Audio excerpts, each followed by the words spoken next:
Hello everyone, Shri IAS academy में आपका स्वागत है। जैसा कि आप जानते हैं कि श्री आईएएस एकेडमी ने यूपीएससी प्रीलिम फाउंडेशन कोर्स की शुरुआत की है। अपने इस फाउंडेशन कोर्स के अंतर्गत हम न केवल जीएस के सेगमेंट को कवर कर रहे थे, बल्कि सीसैट के भी सेगमेंट को कवर कराने की कोशिश कर रहे थे। सीसैट में ऑलरेडी हमारी मैथ की क्लासेस शुरू हो चुकी हैं और साथ ही हमारी रीजनिंग की क्लासेस भी शुरू हो चुकी हैं। रीजनिंग में हमारी क्लास 1 आ चुकी है। उम्मीद है कि आपने उस क्लास को देखा होगा। आज ये हमारी क्लास 2 है। अपनी इस क्लास 2 के अंतर्गत पहले टॉपिक ब्लड एंड रिलेशन को आज हम कंप्लीट कर लेंगे, अर्थात इसका पार्ट 1 आ चुका है। ये हमारा अंतिम पार्ट या कहें पार्ट 2 है। तो आपने अगर प्रीवियस क्लास नहीं देखी है तो सबसे पहले आप प्रीवियस क्लास देखें, तभी आपको ये वाली क्लास समझ में आएगी, वरना आपको समझ में नहीं आएगी। बाकी आपकी मर्जी, आपको जो भी अच्छा लगे आप वो करिए, ठीक है। आज की क्लास में हम क्या करेंगे? आज की क्लास में सबसे पहले हम एक क्विक रिवीजन करेंगे अपनी प्रीवियस क्लास का। फिर हम अपने जो ब्लड एंड रिलेशन के जो टाइप पढ़ रहे थे, 3 टाइप थे, उनमें हमने 2 टाइप कवर कर लिए थे और आज हम अंतिम टाइप जो है फैमिली पजल को लेकर उनको कवर करेंगे। और फिर कुछ मिसलेनियस बातें कि आपको आगे क्या करना चाहिए, क्या आपका ब्लड एंड रिलेशन कवर हो गया या कुछ और चीज़ पढ़ने की ज़रूरत है, वो बातें करेंगे। कहने का मतलब ये है कि आज की क्लास ये हमारी बहुत ही छोटी है। हो सकता है 1 घंटे सवा घंटे के आसपास की एक क्लास हो। क्लियर? तो बिना देरी के अपनी क्लास की शुरुआत करते हैं। क्लास की शुरुआत करें वही पुरानी बात कि आप में से जिस बच्चे के पास भी ये सिलेबस ना हो, श्री आईएएस एकेडमी के टेलीग्राम चैनल पे जाकर आप इसको वहाँ से अपलोड कर सकते हो। इस सिलेबस की खास बात ये है कि हमने इसको माइक्रो टॉपिक में बनाया है। माइक्रो टॉपिक का मतलब कि यहाँ पर हमने एक एक टॉपिक क्लियर दे दिया है कि किस किस टॉपिक को आपको पढ़ने की ज़रूरत होती है। यहाँ तक कि हमने अपनी जो क्लास 1 है उस क्लास 1 में आपको बताया था कि टोटल 24 टॉपिक हम कवर करेंगे, जिसमें से मेनली 22 टॉपिक ज़्यादा इम्पॉर्टेंट हैं, है ना। और उनमें भी मैंने आपको सीक्वेंसिंग में बता दिया था कि किस टॉपिक की कितनी महत्ता है, किससे कितने क्वेश्चन यूपीएससी पूछती है। तो ये बातें हमने ऑलरेडी बता रखी हैं। और आज की अगर हम बात करें तो ये हमारा 5 नंबर का टॉपिक आज पूरी तरह से कवर हो जाएगा। और जब ये टॉपिक हमारा कवर हो जाएगा तो फिर हम नेक्स्ट टॉपिक कल की क्लास से डायरेक्शन टेस्ट को कवर करेंगे। और जब ये वाला भी टॉपिक कवर हो जाएगा फिर हम कोडिंग एंड डिकोडिंग के टॉपिक को कवर करेंगे। कहने का मतलब हमारा ये है कि रीजनिंग में जितने भी टॉपिक हैं ये बहुत छोटे छोटे हैं, मैक्सिमम 2 से 3 क्लास के ही होते हैं। तो इनको जितना जल्दी हो सकेगा उतना जल्दी कवर कर लेंगे, ताकि आप इस पे परफेक्शन ला सकें अपनी प्रैक्टिस के माध्यम से, ठीक है।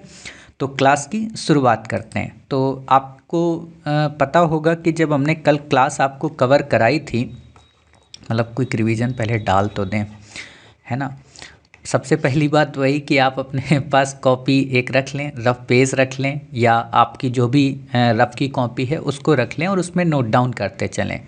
क्विक रिवीजन में हमने सबसे पहली बात आपको क्या बताई थी कि जब भी आपको ब्लड एंड रिलेशन पढ़ना है, जब भी आपको ब्लड एंड रिलेशन के सवाल दिख जाएं तो उनमें आप उलझे ना। इसके लिए आप क्या करें कि जो ये मेल और फीमेल वर्जन होता है, अब यहाँ पर देखो एक मन में आया होगा कि सर ट्रांसजेंडर को लेकर भी कायदे से होना चाहिए, ये भेदभाव है। तो हाँ, ये भेदभाव है। और देखो कई जगह पे क्या होता है ना कि हम भेदभाव को दूर नहीं कर सकते। जैसे किताबों में कई ऐसी जगह होती हैं जहाँ पर हम उन शब्दों का ही यूज करेंगे, ठीक है। इसीलिए देखना कई ऐसे कॉमन वर्ड बनाए गए हैं जो हर एक के लिए कॉमन हो जाते हैं। जैसे आप देखते होगे एक शब्द आता है ह्यूमन, इंग्लिश में आप इसको, हिंदी में इसको बोलते हो मानव। यहीं पे एक और शब्द आपको मिलता है विद्यार्थी, ठीक है। ये 2 ऐसे शब्द हैं जो हर एक जेंडर के लिए यूज हो सकते हैं। जैसे एस्पायरेंट आप लोग देखते हो तो इसमें मेल और फीमेल, या कहें बॉयज़ और गर्ल, या कहें स्टूडेंट्स में जो भी होते हैं, ठीक है, छात्र एवं छात्रा, वो सब आ जाते हैं। इसीलिए आप देखते हो कि गगनयान मिशन का नाम ही ह्यूमन मिशन है, क्योंकि वहाँ पे मेल भी है फीमेल भी है। समझ गए? तो यहाँ फिलहाल ब्लड एंड रिलेशन में हम 2 ही जेंडर मानते हैं कि मेल और फीमेल, ठीक। अब मेल और फीमेल में मैंने ये बताया था कि इनको जब आपको रिप्रेजेंट करना हो तो जब भी मेल का वर्जन हो तो मेल के वर्जन को हमेशा आप स्क्वायर में करेंगे, मतलब इसको वर्ग में आप करेंगे। और जहाँ भी आपको फीमेल देखने को मिल जाए वहाँ आप सर्कल में यूज करेंगे, ठीक है। फिर मैंने आपको क्या बताया था कि मेल और फीमेल में भी डिपेंड करेगा कि किस पर क्वेश्चन है। अगर मान लो पति पत्नी के बारे में दिया है तो आप उनको 2 लाइन से 36 ही बनाएंगे, ठीक है। अगर भाई बहन को आपको दिया है तो 1 लाइन से आप 36 उसको बनाएंगे, ठीक है। अगर जनरेशन गैप है कि मान लो पिता है और उसका पुत्र है तो उसको ऊपर बनाएंगे। अगर उस पिता का जो पुत्र है उसके पुत्र की बात करें या कहें पोते की बात करें तो आप उसको नीचे बनाएंगे, ठीक है। अगर उसकी पोती की बात करें तो भी उसको नीचे बनाएंगे, है ना। अगर जो उसके पिता है, पिता की जो पत्नी है मतलब इसकी जो माता है, उसको हम ऊपर बनाएंगे और 2 लाइन से जोड़ेंगे। ये बेसिक बातें हमने आपको बताई थी ताकि आप ये प्लस और माइनस के सिंबल में ना उलझें। कई लोग होते हैं ना, वो क्या करते हैं कि मान लो जो मेल होता है उसको प्लस से लिखते हैं, जो फीमेल होती है माइनस से लिखते हैं। तो ये हम भूल जाते हैं एग्ज़ाम हॉल में, क्योंकि बहुत छोटे छोटे आइकन होते हैं तो समझ में नहीं आता है कि कैसे हम इसको डील करें, ठीक है। तो ये बेसिक बातें बताई थी। जब ये बेसिक बता दी थी बातें तो मैंने आपको टाइप्स बताए थे। टाइप्स में मैंने क्या बताया था कि ब्लड एंड रिलेशन में हमको 3 टाइप के प्रश्नों को पढ़ना होता है। और 3 टाइप के प्रश्नों में भी मैंने क्या बोला था कि पहले टाइप के प्रश्न पहले आते थे, आजकल नहीं आ रहे, हो सकता है इस बार आ जाएं। और एक बड़ा सा कॉन्सेप्ट देके एक ही आपसे क्वेश्चन पूछ ले, समीकरण वाले प्रश्न इनको हम बोलते हैं एक तरीके के, या कोडेड प्रश्न बोलते हैं, है ना। वो मैंने आपको कराया था। फिर दूसरा जो टाइप मैंने आपको बताया था वो था क्या, इशारे वाले, कि किसी की फ़ोटो देख के कोई व्यक्ति बताता है कि वो उसका क्या लगता है या उसका उससे क्या संबंध है, और फिर लास्ट में बताना होता है कि फाइनल रिलेशन क्या है, ठीक है। ये बातें बताई थी। अब आज जो हम पढ़ेंगे, आज हमारा जो होगा वो मोस्ट इम्पॉर्टेंट है। ये देखो जो 2 है ना, ये नॉर्मली स्टेट पीसीएस या अदर एग्ज़ाम के लिए होते हैं, बट यूपीएससी में जो सबसे ज़्यादा जहाँ आपके दिमाग की दही की जाती है वो यही है, फैमिली पजल, ठीक है। तो अगर यूपीएससी की दृष्टि से आपको रिवीजन करना हो ज़्यादा से ज़्यादा तो आप इसको मोस्ट इम्पॉर्टेंट में रख सकते हैं, समझ गए। अब यहाँ पर एक बात बतानी थी। बात क्या थी? बात ये थी कि ये जो तीसरा टाइप है ना, आपको आता है, आप में से अधिकांश बच्चे इस टाइप को आसानी से सॉल्व कर भी लेते होगे, लेकिन कई बार क्या है, आप उलझ जाते हो, कई बार आप फंस जाते हो। और फंसते क्यों हो? बस एक शब्द की वजह से, एक कॉन्सेप्ट की वजह से।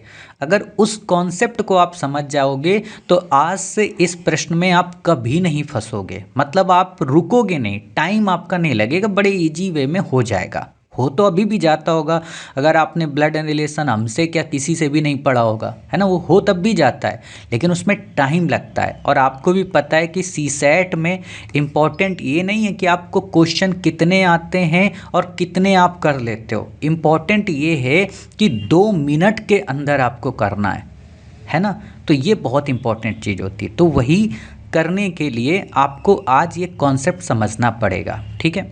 आज की हम क्लास शुरू करें, ये वाला टाइप बताएं। इससे पहले एक बात और बता दें, जो बेसिक मैंने आपको बताई थी, देखो मैं भूल ही गया, मतलब मेरे दिमाग में था और मैं अचानक से ही भूल गया। चलो अगर याद आएगी तो मैं बता दूंगा, मतलब ये जब मैं बोल रहा था तो मेरे को याद थी, स्लिप हो गई, खैर कोई नहीं, मैं बता ही दूंगा, ठीक है।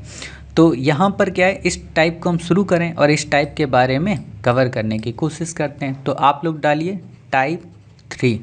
कल से मैं देख रहा हूँ कि ये टाइप में ना मेरी TYP स्पेलिंग ही नहीं हो रही है, TYP, ठीक है, मतलब TPE लिख जा रहा है, टाइप 3, ठीक है।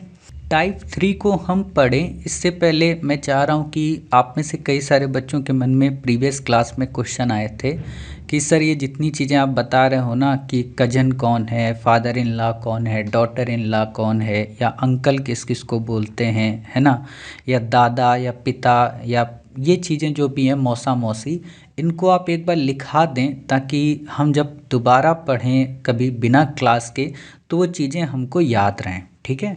तो टाइप 3 को हम उससे पहले पढ़ें, पहले ये बेसिक चीज़ें लिख लो 10 से 15 मिनट में, ताकि आपको ये टॉपिक फिर पूरी तरह से कम्प्लीटली याद हो जाए। क्लियर। तो वैसे तो मैंने आपको बता ही दिया है सारी चीज़ें कि प्लस का चिन्ह आएगा तो हम बॉक्स में हम किसको रखेंगे या क्या करेंगे। तो आप यहाँ पे लिख लो, लिखो, हेडिंग डालो महत्वपूर्ण, यहाँ पे डालो महत्वपूर्ण तथ्य। ठीक है, महत्वपूर्ण तथ्य लिखो यहाँ पे, ऐसे एरो लगा लगा लिखना सबको। ठीक है, लिखो वर्ग को मेल के लिए उपयोग करेंगे, वर्ग को मेल के लिए उपयोग करेंगे। ठीक है, ये वृत्त भी बनाओ, वृत्त को फीमेल के लिए उपयोग करेंगे, ठीक है। भाई बहन, भाई भाई, बहन भाई, ठीक है, को एक लाइन,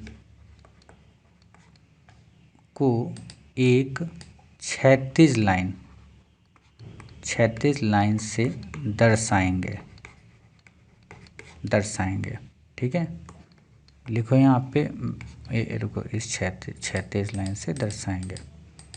ठीक है, यहाँ पे जैसे ये मान लो ये लिखा है, इसके नीचे एरो कर लो ऐसे, ये है ना, ये है ना, इसको यहाँ पे लिख लो क्षैतिज लाइन, ताकि याद रहे। ठीक है, अब यहाँ पे जैसे ऐसे, ठीक है, यहाँ पे क्या होगा, ऐसे सर्कल और ऐसे, ये याद रहेगा आपको। ठीक, फिर लिखो नीचे, पीढ़ी परिवर्तन मतलब एज डिफरेंस को, पीढ़ी परिवर्तन को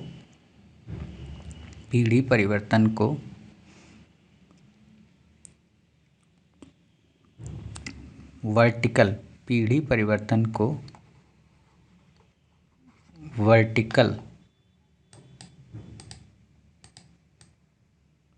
वर्टिकल, हिंदी में लिखो ऊर्ध्वाधर, वर्टिकल, पीढ़ी परिवर्तन को ऊर्ध्वाधर लाइन से दर्शाएंगे। अर्थात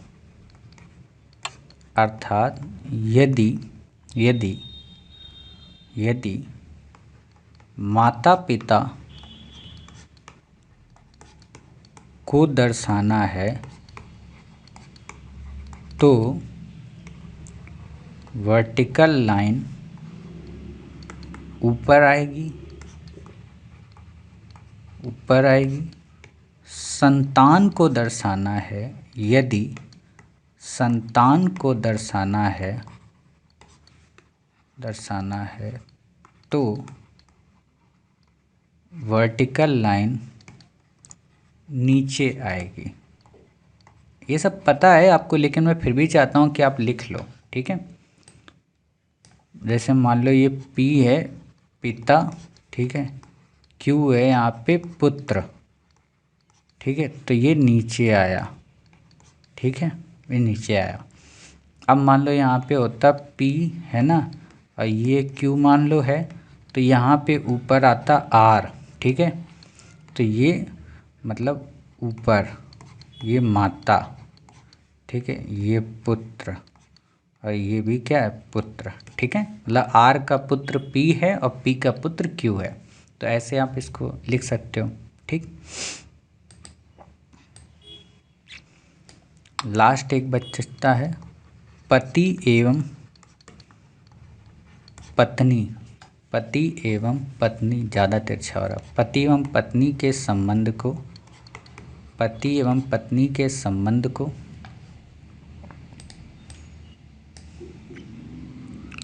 क्षैतिज, पति एवं पत्नी के संबंध को दो क्षैतिज रेखाओं से दर्शाएंगे। ठीक है। क्षैतिज रेखा मतलब हॉरिजेंटल, मान लो ऐसे पति और पत्नी, ठीक है, या पत्नी और पति। क्लियर, इतनी बातें आप समझ गए। चलिए अब ये हो गई। अब अगली बात लिखो, स्मरणीय तथ्य। हेडिंग अगली डालो, स्मरणीय तथ्य, मतलब इनको याद करना है आपको। याद क्या करना है, चीज़ें आपकी आंसर निकल आएगा, ठीक है। नंबर 1 लिखो कजन, हिंदी में ही लिखना, इंग्लिश मत लिखना स्पेलिंग। कजन ऐसे लिखो। कजन में कौन कौन शामिल होता है? चचेरा शामिल होता है, ममेरा शामिल होता है, फुफेरा शामिल होता है, मौसेरा शामिल होता है, भाई या बहन। ठीक है, जब भी कजन शब्द इंग्लिश में आपको दिखेगा तो इसका मतलब ये होता है कि या तो चचेरा भाई है या चचेरी बहन है, या ममेरा भाई है या ममेरी बहन है, फुफेरा भाई है फुफेरी बहन है, मौसेरा भाई है मौसेरी बहन है। क्लियर, तो कजिन इतने के लिए होता है। दूसरा है sister in law. Sister in law, इसको ननंद के लिए, है ना, भाभी के लिए स्लैश यूज करना, ननंद के लिए, भाभी के लिए, साली के लिए, सलहज के लिए, देवरानी के लिए, है ना, और एक और शब्द है जेठानी के लिए। ठीक है, सिस्टर इन लॉ शब्द कहाँ यूज करेंगे? नंद के लिए या ननद के लिए, भाभी के लिए, साली के लिए, सलहज के लिए, देवरानी के लिए और जेठानी के लिए। क्लियर। फिर आता है ब्रदर इन लॉ, इसी तरीके से ब्रदर इन लॉ। ठीक है, इसमें कौन कौन आएगा? इसमें देवर आएगा, जेठ आएगा, साला आएगा और साढ़ू आएगा। वैसे ये देखो, ये शब्द यूज नहीं किए जाएंगे, साढ़ू जेठ ये यूज होते नहीं हैं, है ना, लेकिन फिर भी मैं बता इसलिए दे रहा हूँ क्योंकि जब आप ये पढ़ते हो ना तो कई बार आप अपने को एग्जाम्पल में रख के, जैसे जब मैं शुरू में पढ़ा था, मतलब जब 12th क्लास के बाद, तो मुझे ये चीज़ें समझ में आती नहीं थी, तो मैं अपने घर परिवार को रिश्तेदारों में नोट कर लेता था और उन्हीं को बेस बना के फिर सॉल्व करता था। तो अगर आपको ये नंबर ये ब्लड एंड रिलेशन नहीं समझ में आएगा तो आप इन बेसिक चीज़ों का यूज करते हुए फिर भी आंसर निकाल सकते हो। ठीक है, अगला क्या है? Father in law. Father in law में कौन आता है? ससुर। ठीक है, फिर क्या है? मदर इन लॉ, इसमें कौन आएंगी? सास आएंगी, मतलब इनकी जगह कोई नहीं ले सकता है सास और ससुर की। ठीक, फिर आता है सन इन लॉ, इसको क्या बोलते हैं? दामाद, है ना, दामादी तो होता नहीं, दामाद ही होता है।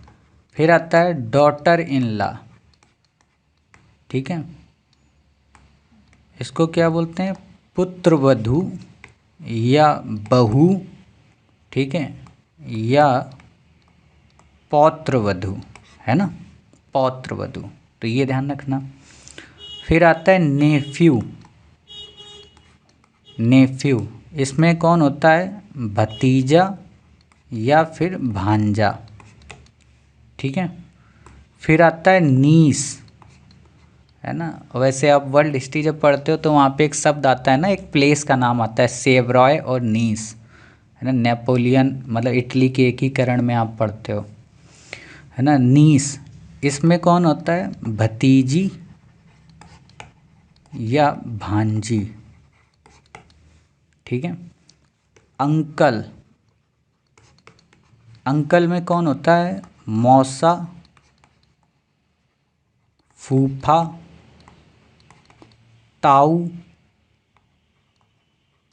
काका, चाचा, इवन मामा तक। ठीक है, आंट में कौन होता है? मौसी, बुआ, ताई, काकी,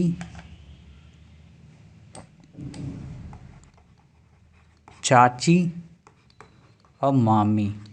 ठीक है, ये इतने रिश्ते होते हैं। अब यहाँ एक चीज़ ध्यान रखना, मैं ये जो रिश्ते आपको बता रहा हूँ ना, ये स्लैश स्लैश करके, तो ये बस मतलब इंग्लिश में है। मतलब अगर आपको इंग्लिश में ये शब्द आ जाए, cousin, sister in law, brother in law, father in law, mother in law, son in law, daughter in law, nephew, niece, uncle या आंट, ठीक है, तो ही आप इनको यूज करोगे। और अगर आपको ऑप्शन में यही दे दे, चचेरा, ममेरा, फुफेरा और मौसेरा भाई, 4 ही ऑप्शन दे दे, ठीक है, तो फिर आप हिंदी के हिसाब से करोगे, वरना फिर गड़बड़ हो जाएगा। मान लो भाभी का रिश्ता अलग होता है, साली का रिश्ता अलग होता है, देवरानी का रिश्ता अलग होता है ना। तो इसीलिए मैंने आपको शुरू में ही बोल रखा है पहली क्लास में कि हमें यहाँ पर हिंदी को ध्यान में पहले रखना है। इंग्लिश में तो गलत हो सकता है, गलत होने के चांस बहुत ज़्यादा होते हैं, ठीक है। तो ब्लड एंड रिलेशन में हिंदी इंपॉर्टेंट हो जाती है। आप ये मत समझना कि हम देवर की जगह जेठ का ऑप्शन लगा देंगे या जेठ की जगह साले का लगा देंगे, साले की जगह साड़ू का। ये इंग्लिश के लिए है सिर्फ, कि ब्रदर इन लॉ अगर देता है और आपका आंसर देवर निकलता है या जेठ निकलता है या साला निकलता है, साड़ू निकलता है, तो ही आप ब्रदर इन लॉ लगाएंगे, ना कि सिस्टर इन लॉ, ठीक है। तो ये ध्यान रखना आप। इतनी बातें क्लियर हो गई। चलिए अब कुछ कर लेते हैं वंशावलियों के हिसाब से, है ना, कि 2 पीढ़ी ऊपर हैं, 1 पीढ़ी ऊपर हैं, तो उनमें किसको क्या क्या बोला जाता है, या हम जिस पीढ़ी में उसको क्या बोलते हैं, हमारे बाद की जो पीढ़ी आएगी, हमारे बाद की जो नीचे की 2 पीढ़ियाँ आएंगी, उनको क्या बोलते हैं, ठीक है। तो लिखो वंशावली, ठीक है, फैमिली ट्री इसको बोलते हैं, मतलब परिवार का वृक्ष, ठीक है। अब इसमें क्या आपको करना है, इसमें आपको मतलब दो वो बनाओ इंडेक्स, ठीक है। यहाँ पे लिखो ऐसे पीढ़ी, ठीक है, और यहाँ पे लिखो पुरुष, क्योंकि महिला के भी तो होगा, तो अभी पुरुष कम यहाँ पे देख रहे हैं, ठीक है। और लिख लो चाहे यहाँ पे 3 की बना लो इंडेक्स, ठीक है, महिला, ये 3 इंडेक्स बना लो। अगर आपसे 2 पीढ़ी ऊपर है ना, 2 पीढ़ी ऊपर है आपसे, 2 पीढ़ी का मतलब आपके पापा के पापा, ठीक है, आपके पापा के पापा 2 पीढ़ी ऊपर है, तो हम उनको क्या बोलेंगे, दादा, ठीक है, या ग्रैंडफादर, ठीक है, या पैटर्नल ग्रैंडफादर, क्लियर, या नाना, ठीक है, या आप इसको लिख सकते हो ग्रैंडफादर, है ना, बट मैटरनल, मतलब माता की ओर से, है ना, माता जी के पिता हैं, ठीक है, तो हो तो गए दादा और नाना के बराबर ही, ठीक। तो ये तो यहाँ पे हो गया। अब इसी का महिला में क्या होगा, दादी, ठीक है, और यहाँ पे क्या होगा, नानी, मतलब 2 पीढ़ियाँ ऊपर दादी, 2 पीढ़ियाँ मतलब माता की ओर से अगर देखेंगे तो नानी, ठीक है। तो यहाँ पे क्या आएगा, वही ग्रैंड मदर, इंग्लिश में भी लिख लेना, grand mother, paternal grand mother, ठीक है, और मैटरनल ग्रैंड मदर, ना, या फिर ग्रैंड मदर। मतलब हम नानी को या दादी को ग्रैंड मदर भी कह सकते हैं, लेकिन अगर बिल्कुल साफ साफ दे दे कि पैटर्नल ग्रैंड मदर है कि मैटरनल, तो फिर पैटर्नल में दादी शब्द यूज करेंगे और मैटरनल में नानी शब्द यूज करेंगे। ये इतनी बातें क्लियर हुई। चलिए ये 2 पीढ़ी के अंतर को हमने आपको दिखा दिया, ठीक है। ऐसे आप ये इंडेक्स बना लो। अब 1 पीढ़ी ऊपर हो अगर आपसे, मतलब आपके पिताजी की पीढ़ी 1 पीढ़ी ऊपर हो, ठीक है, तो उसको क्या कहते हैं, अगर पुरुष हैं तो उसको हम क्या कहेंगे, पिता कहेंगे, ठीक है, या फादर इन लॉ कहेंगे, है ना। आपकी भी जो वाइफ होंगी, आपके भी जो पति होंगे, है ना, तो उनको तो इस हिसाब से बोलेंगे ना। पहले मैं इन्हीं चीज़ों में बहुत कंफ्यूज रहता था, ससुर, ठीक है, या अंकल, ठीक है, जिनमें हम किसको लेंगे, फूफा को, मौसा को, ताऊ को, चाचा को और काका को, ठीक है, इन सबको स्लैश में कर लो, ठीक है, ठीक। अंकल में फूफा, मौसा, ताऊ, चाचा, काका, क्योंकि पिताजी के भाई है ना, एक तरीके के आपके चाचा, तो हुए तो आपसे 1 पीढ़ी ऊपर ही ना। ऐसे ही माता के रूप में अगर हम बात करें तो कौन होगा, माता जी होंगी हमारी, ठीक है। मदर इन लॉ होंगी मतलब सास, आंटी होंगी, जैसे यहाँ अंकल हैं वहाँ आंटी होंगी, तो इसमें कौन कौन आ जाएगा, बुआ जी आ जाएंगी हमारी, मतलब हमारी मतलब आपकी मौसी, ताई, चाची और काकी। आप कहोगे सर क्या आपकी नहीं आएंगी, अरे मेरी भी आ जाएंगी, लेकिन आप सॉल्व कर रहे हो ना तो इसलिए आपके लिए, ठीक। तो ये एक पीढ़ी का अंतर हो गया। अब आप जिस पीढ़ी में हो, है ना, आप जिस पीढ़ी में हो, मतलब मेरी पीढ़ी, है ना, मेरी का मतलब ये सबके लिए मेरी, आप जब लिख रहे होगे तो आपको भी तो मेरी ही वर्ड यूज होगा ना। मेरी पीढ़ी में पुरुषों को क्या कहेंगे, या तो मैं किसी का पति हूँगा, है ना, मतलब मैं किसी का पति हूँगा अगर मैं क्या हूँ, मेल हूँ, ठीक है, या तो मैं, ठीक है, या मैं किसी का क्या हूँगा, भाई हूँगा, या मैं किसी का कजन हूँगा। कजन का मतलब चचेरा, ममेरा, अब चीज़ें याद हो रही हैं, फुफेरा, ठीक है, मौसेरा, ये भाई हूँगा मैं, ठीक है। कजन के बाद ब्रैकेट लगाना, ठीक है, फिर ये ब्रैकेट बंद हो जाएगा। या फिर हम क्या होंगे, किसी के ब्रदर इन लॉ होंगे, मतलब जीजा, है ना, मतलब हम किसी को या तो जीजा बुलाएंगे, है ना, या साला, ठीक है, या साढ़ू, ये सब हमारी उम्र के ही तो होंगे, देवर, ठीक है, जेठ, नंदोई या बहनोई, है ना, ये रिश्ते होते हैं। तो ये हमारी पीढ़ी के हो गए, ये किस में हो गए, मेल में। ऐसे ही फीमेल में हो जाएगा कि मैं किसी की पत्नी होंगी, है ना, मतलब मैं पत्नी, अब यही कोई वीडियो कट करके भेज दे कि बताओ श्री IAS एकेडमी के टीचर कह रहे हैं कि वो पत्नी होंगी किसी की, है ना। या तो मैं किसी की बहन होंगी, या मैं कजन होंगी, ठीक है, जैसे चचेरी कजन हो गई, ठीक है, ममेरी हो गई, फुफेरी हो गई, मौसेरी बहन हो गई, है ना, ये इतने रिश्ते हमारे हो जाते हैं। या फिर सिस्टर इन लॉ, ठीक है, जैसे ब्रदर इन लॉ वैसे सिस्टर इन लॉ, ननद हो गई, भाभी हो गई, ठीक है, साली हो गई, देवरानी हो गई, है ना, और जेठानी हो गई। क्लियर। तो ये हमारी पीढ़ी के हो गए। अब जैसे हम 2 पीढ़ी ऊपर गए थे, फिर 1 पीढ़ी ऊपर गए थे, तो अब उसी तरह यहाँ पे क्या करेंगे, 1 पीढ़ी नीचे जाएंगे और फिर 2 पीढ़ी नीचे जाएंगे, मतलब 4 ही लेवल तक क्वेश्चन होते हैं, इससे बड़े आपसे क्वेश्चन नहीं आते हैं, ठीक है। अब यहाँ पे लिखो 1 पीढ़ी नीचे, मतलब आपके बच्चे जो हुए, ठीक है, आपके बच्चे, आपकी बहन के बच्चे, आपके भाई के बच्चे, है ना, उस हिसाब से 1 पीढ़ी नीचे। तो 1 पीढ़ी नीचे वालों में क्या है,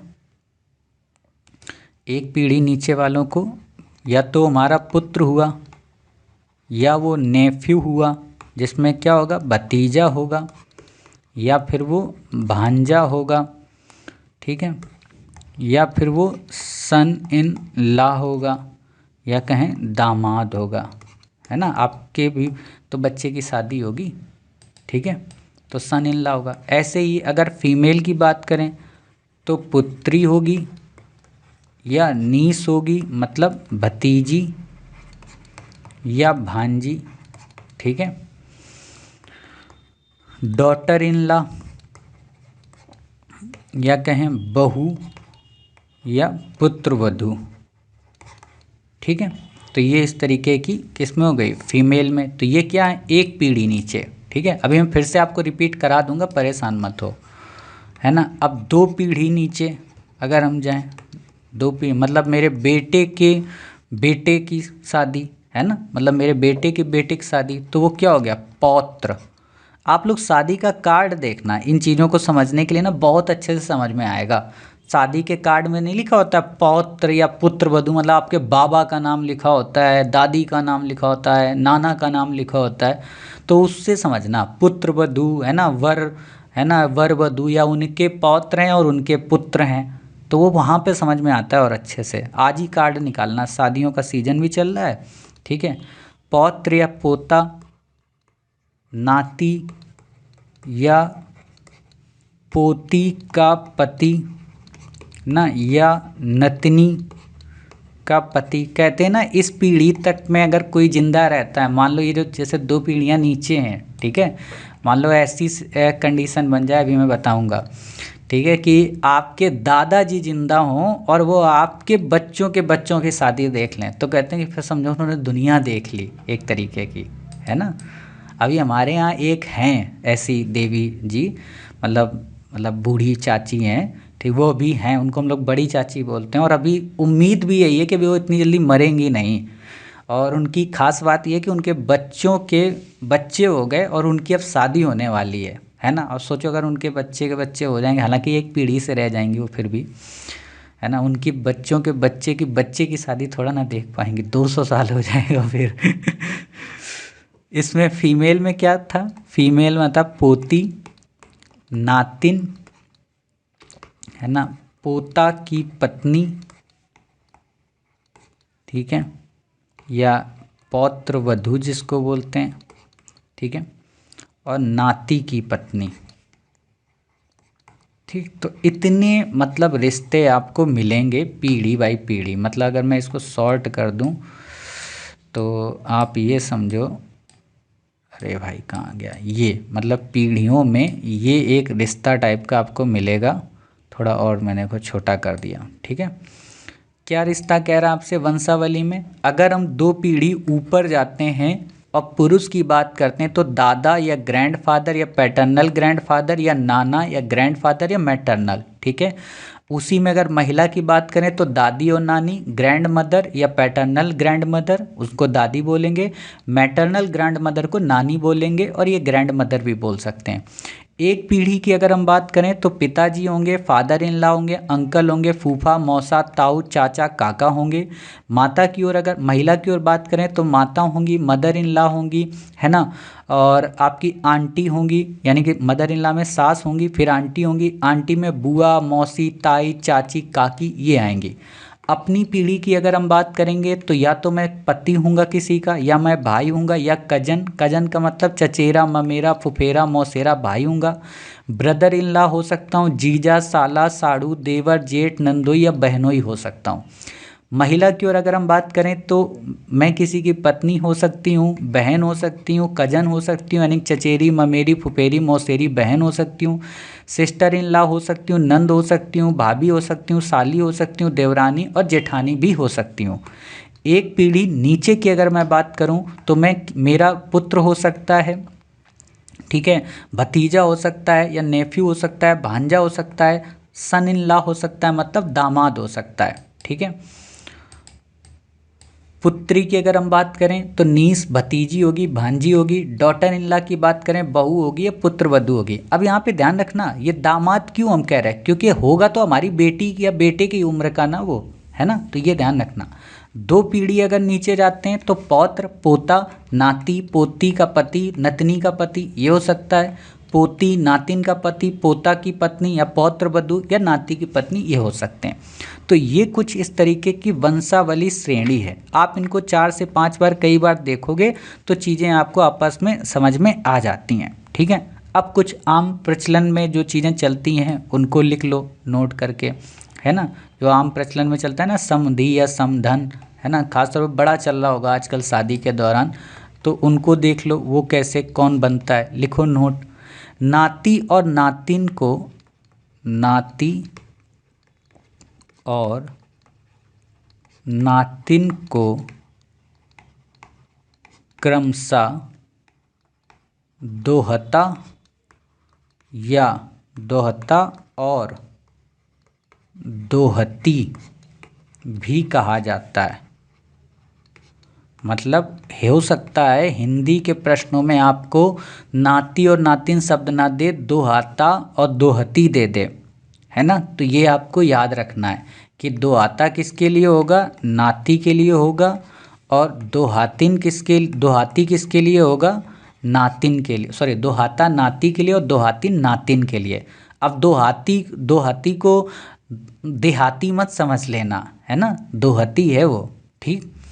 ये शब्द आप कहाँ पढ़ते हो वैसे, दुहती, वहाँ पे जब ऋग्वेद पढ़ते हो ना, गाय के रूप में जब पढ़ते हो दुहित्री बोलते हैं, तो ये कुछ ऐसे ही है, फिर अगला यहाँ पे लिखो पति की माँ, पति की माँ तथा पत्नी की माँ, पति की माँ या पत्नी की माँ तथा पति की माँ तथा पत्नी की माँ, मतलब दोनों आपस में समधिन होती हैं। समधिन शब्द इनके लिए यूज किया जाता है, समधिन होती हैं, मतलब आपकी मम्मी और आपके पति की मम्मी है ना, वो आपस में क्या होंगी, समधिन होंगी। और पति के पिता तथा पत्नी के पिता आपस में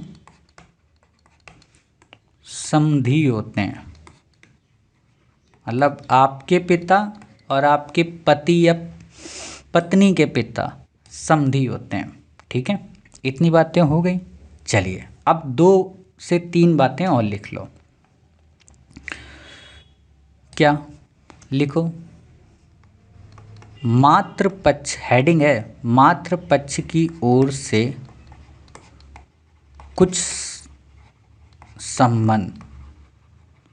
मातृपक्ष मतलब मैटरनल, मैटरनल साइड रिलेशन। ठीक है, हेडिंग डालो मैटरनल, माता की ओर से कौन कौन से रिलेशन होते हैं। जैसे पहला रिलेशन क्या होता है, माता की बहन है ना, माता की, आपकी माता जी की बहन, तो वो कौन लगी आपकी, मौसी या मासी। मासी मौसी क्यों बोलते हैं, क्योंकि माँ के समान। ठीक है, उनके पति कौन लगे, मौसा। ठीक है, तथा उनके बच्चे क्या लगे, उनके बच्चे मौसेरे भाई या बहन।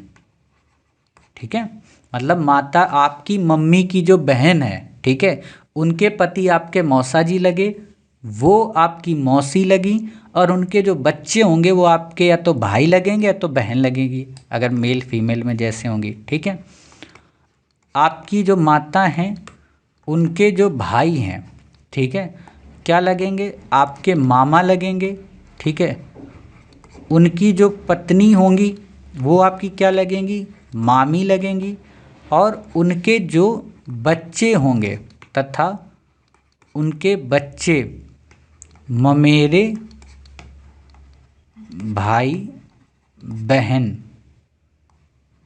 हैं, मतलब वो लगेंगे। ठीक है, ममेरे भाई बहन। तो अब क्लियर हुआ मौसेरे और ममेरे का मतलब। ठीक, लास्ट, लास्ट क्या है इसमें, माता के पिता एवं माता, मतलब आपके मम्मी, आपकी मम्मी के मम्मी पापा है ना, आपके मम्मी के मम्मी पापा क्या हुए, नाना और नानी। ठीक है ना, नाना कौन हो गए, पिता, और नानी कौन हो गई, माता। ठीक है, तो ये इतनी बातें क्लियर हो गई माता की ओर से। अब अगली हेडिंग डालो, यहाँ पे हेडिंग क्या डाले थे, माता की ओर से कुछ संबंध। अब डालो पिता की ओर से कुछ संबंध, पितृपक्ष, पितृपक्ष की ओर से। देखो छोटी छोटी बातें हैं, पूरा हम ब्लड रिलेशन कवर कर लें और यही हमसे कोई पूछ दे ना पता हो तो बड़ा बेइज्जती टाइप का लगता है। वैसे मैं पहली क्लास में बता देता, लेकिन पहली क्लास में बहुत सारी चीज़ें थी इसलिए मैंने नहीं बताया। ठीक है, पितृपक्ष की ओर से कुछ संबंध, यह कहें पैटर्नल साइड रिलेशन। ठीक है, ये हेडिंग है। इसमें क्या हुआ, पिताजी की बहन, मतलब आपके पिताजी हैं उनकी जो बहन है वो आपकी क्या लगी, वो आपकी बुआ लगी।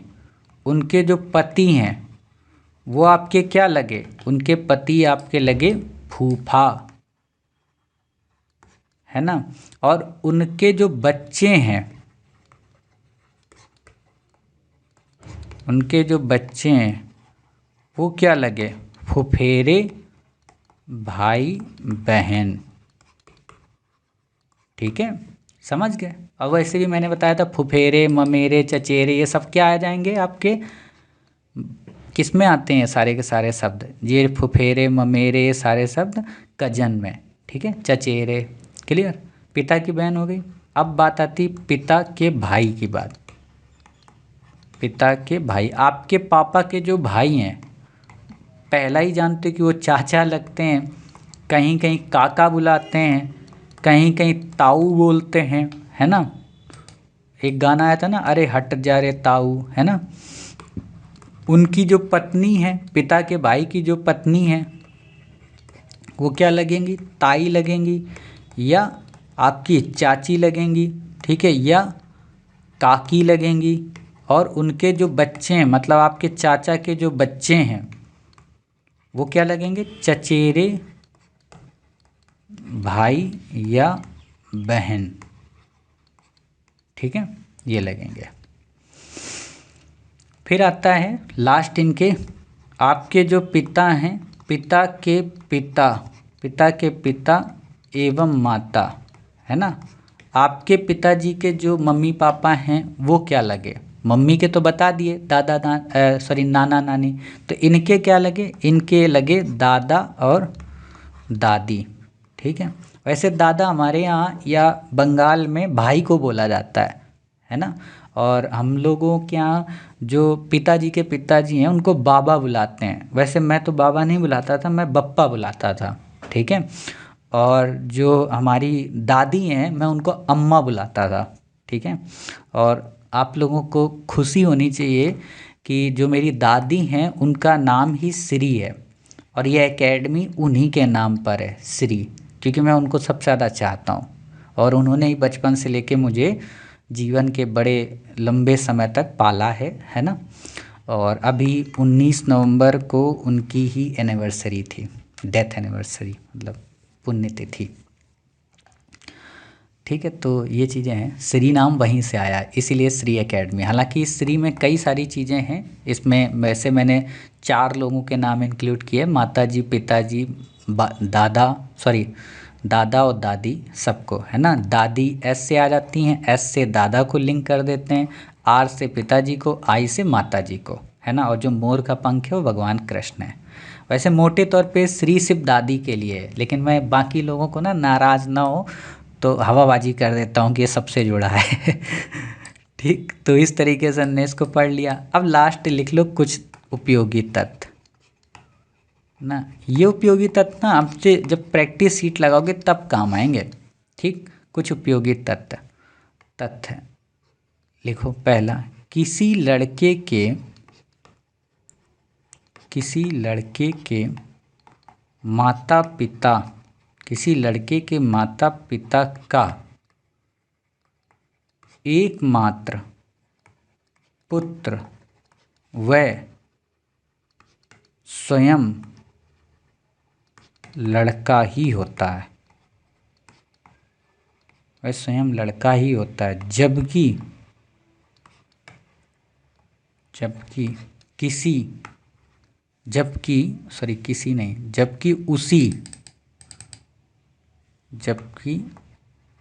उसी लड़के के माता पिता की एकमात्र पुत्री उसकी इकलौती बहन होती है।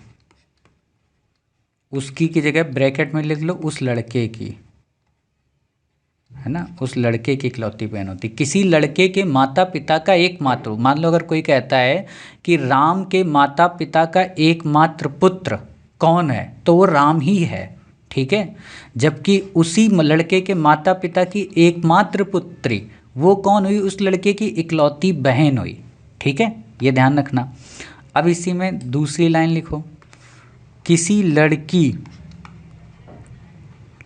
लड़की के माता पिता की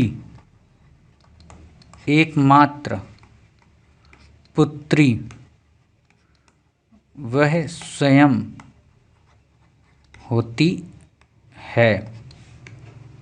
जबकि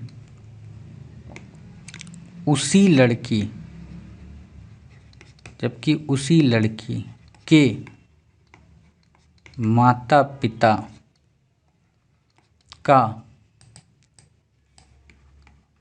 एकमात्र पुत्र उसका इकलौता भाई होता है, उसका इकलौता भाई होता है। ठीक है, तो ये इतनी चीज़ें यहाँ पे आपको समझनी थी और इतनी चीज़ें आपने लिख ली। अब एक और चीज़ है, एक क्वेश्चन आया था यूपीएससी में बहुत पहले, है ना, वहाँ पर एक शब्द और आया था, है ना, उस शब्द को भी लिख लो। यहाँ पे लिखो नोट, है ना, सहोदर। ये शब्द बड़ा उपयोग हुआ था और उस समय बहुत कम हिंदी माध्यम का बच्चा सॉल्व कर पा रहा था। सहोदर का क्या मतलब होता है? सहोदर का मतलब होता है एक ही गर्भ से उत्पन्न।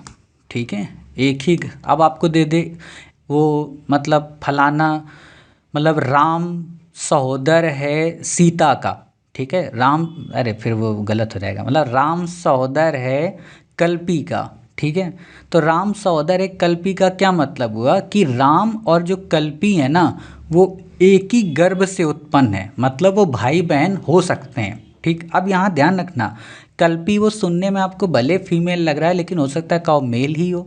तो जब तक हमें उनका जेंडर नहीं क्लियर होगा तब तक हम ये कंफर्म तो नहीं कह सकते हैं कि भाई बहन होंगे, लेकिन हम ये कंफर्म कह सकते हैं कि वो दोनों एक ही गर्भ से उत्पन्न हुए हैं, या कहें कि उनके जो माता पिता हैं वो समान हैं, एक ही हैं। ठीक है, तो ये इंपॉर्टेंट बात होती है सहोदर को लेकर।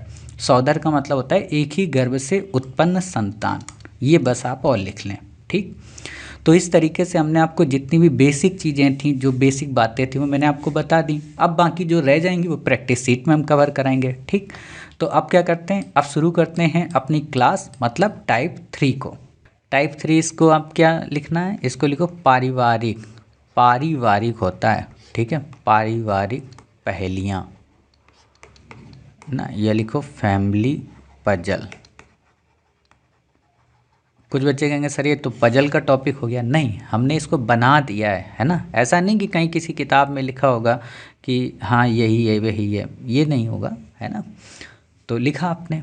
इसमें कैसे प्रश्न होते हैं, इसमें लिखो, इसमें बहुत सारी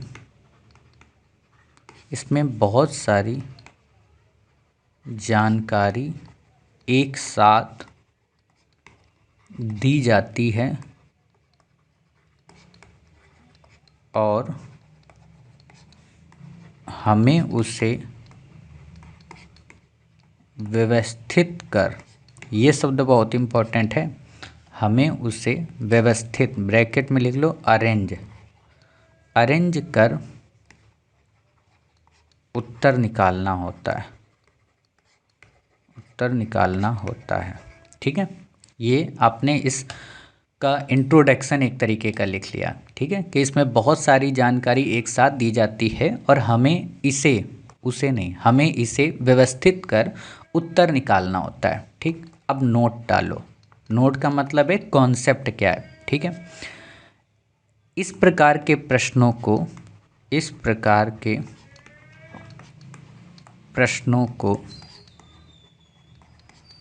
हल करने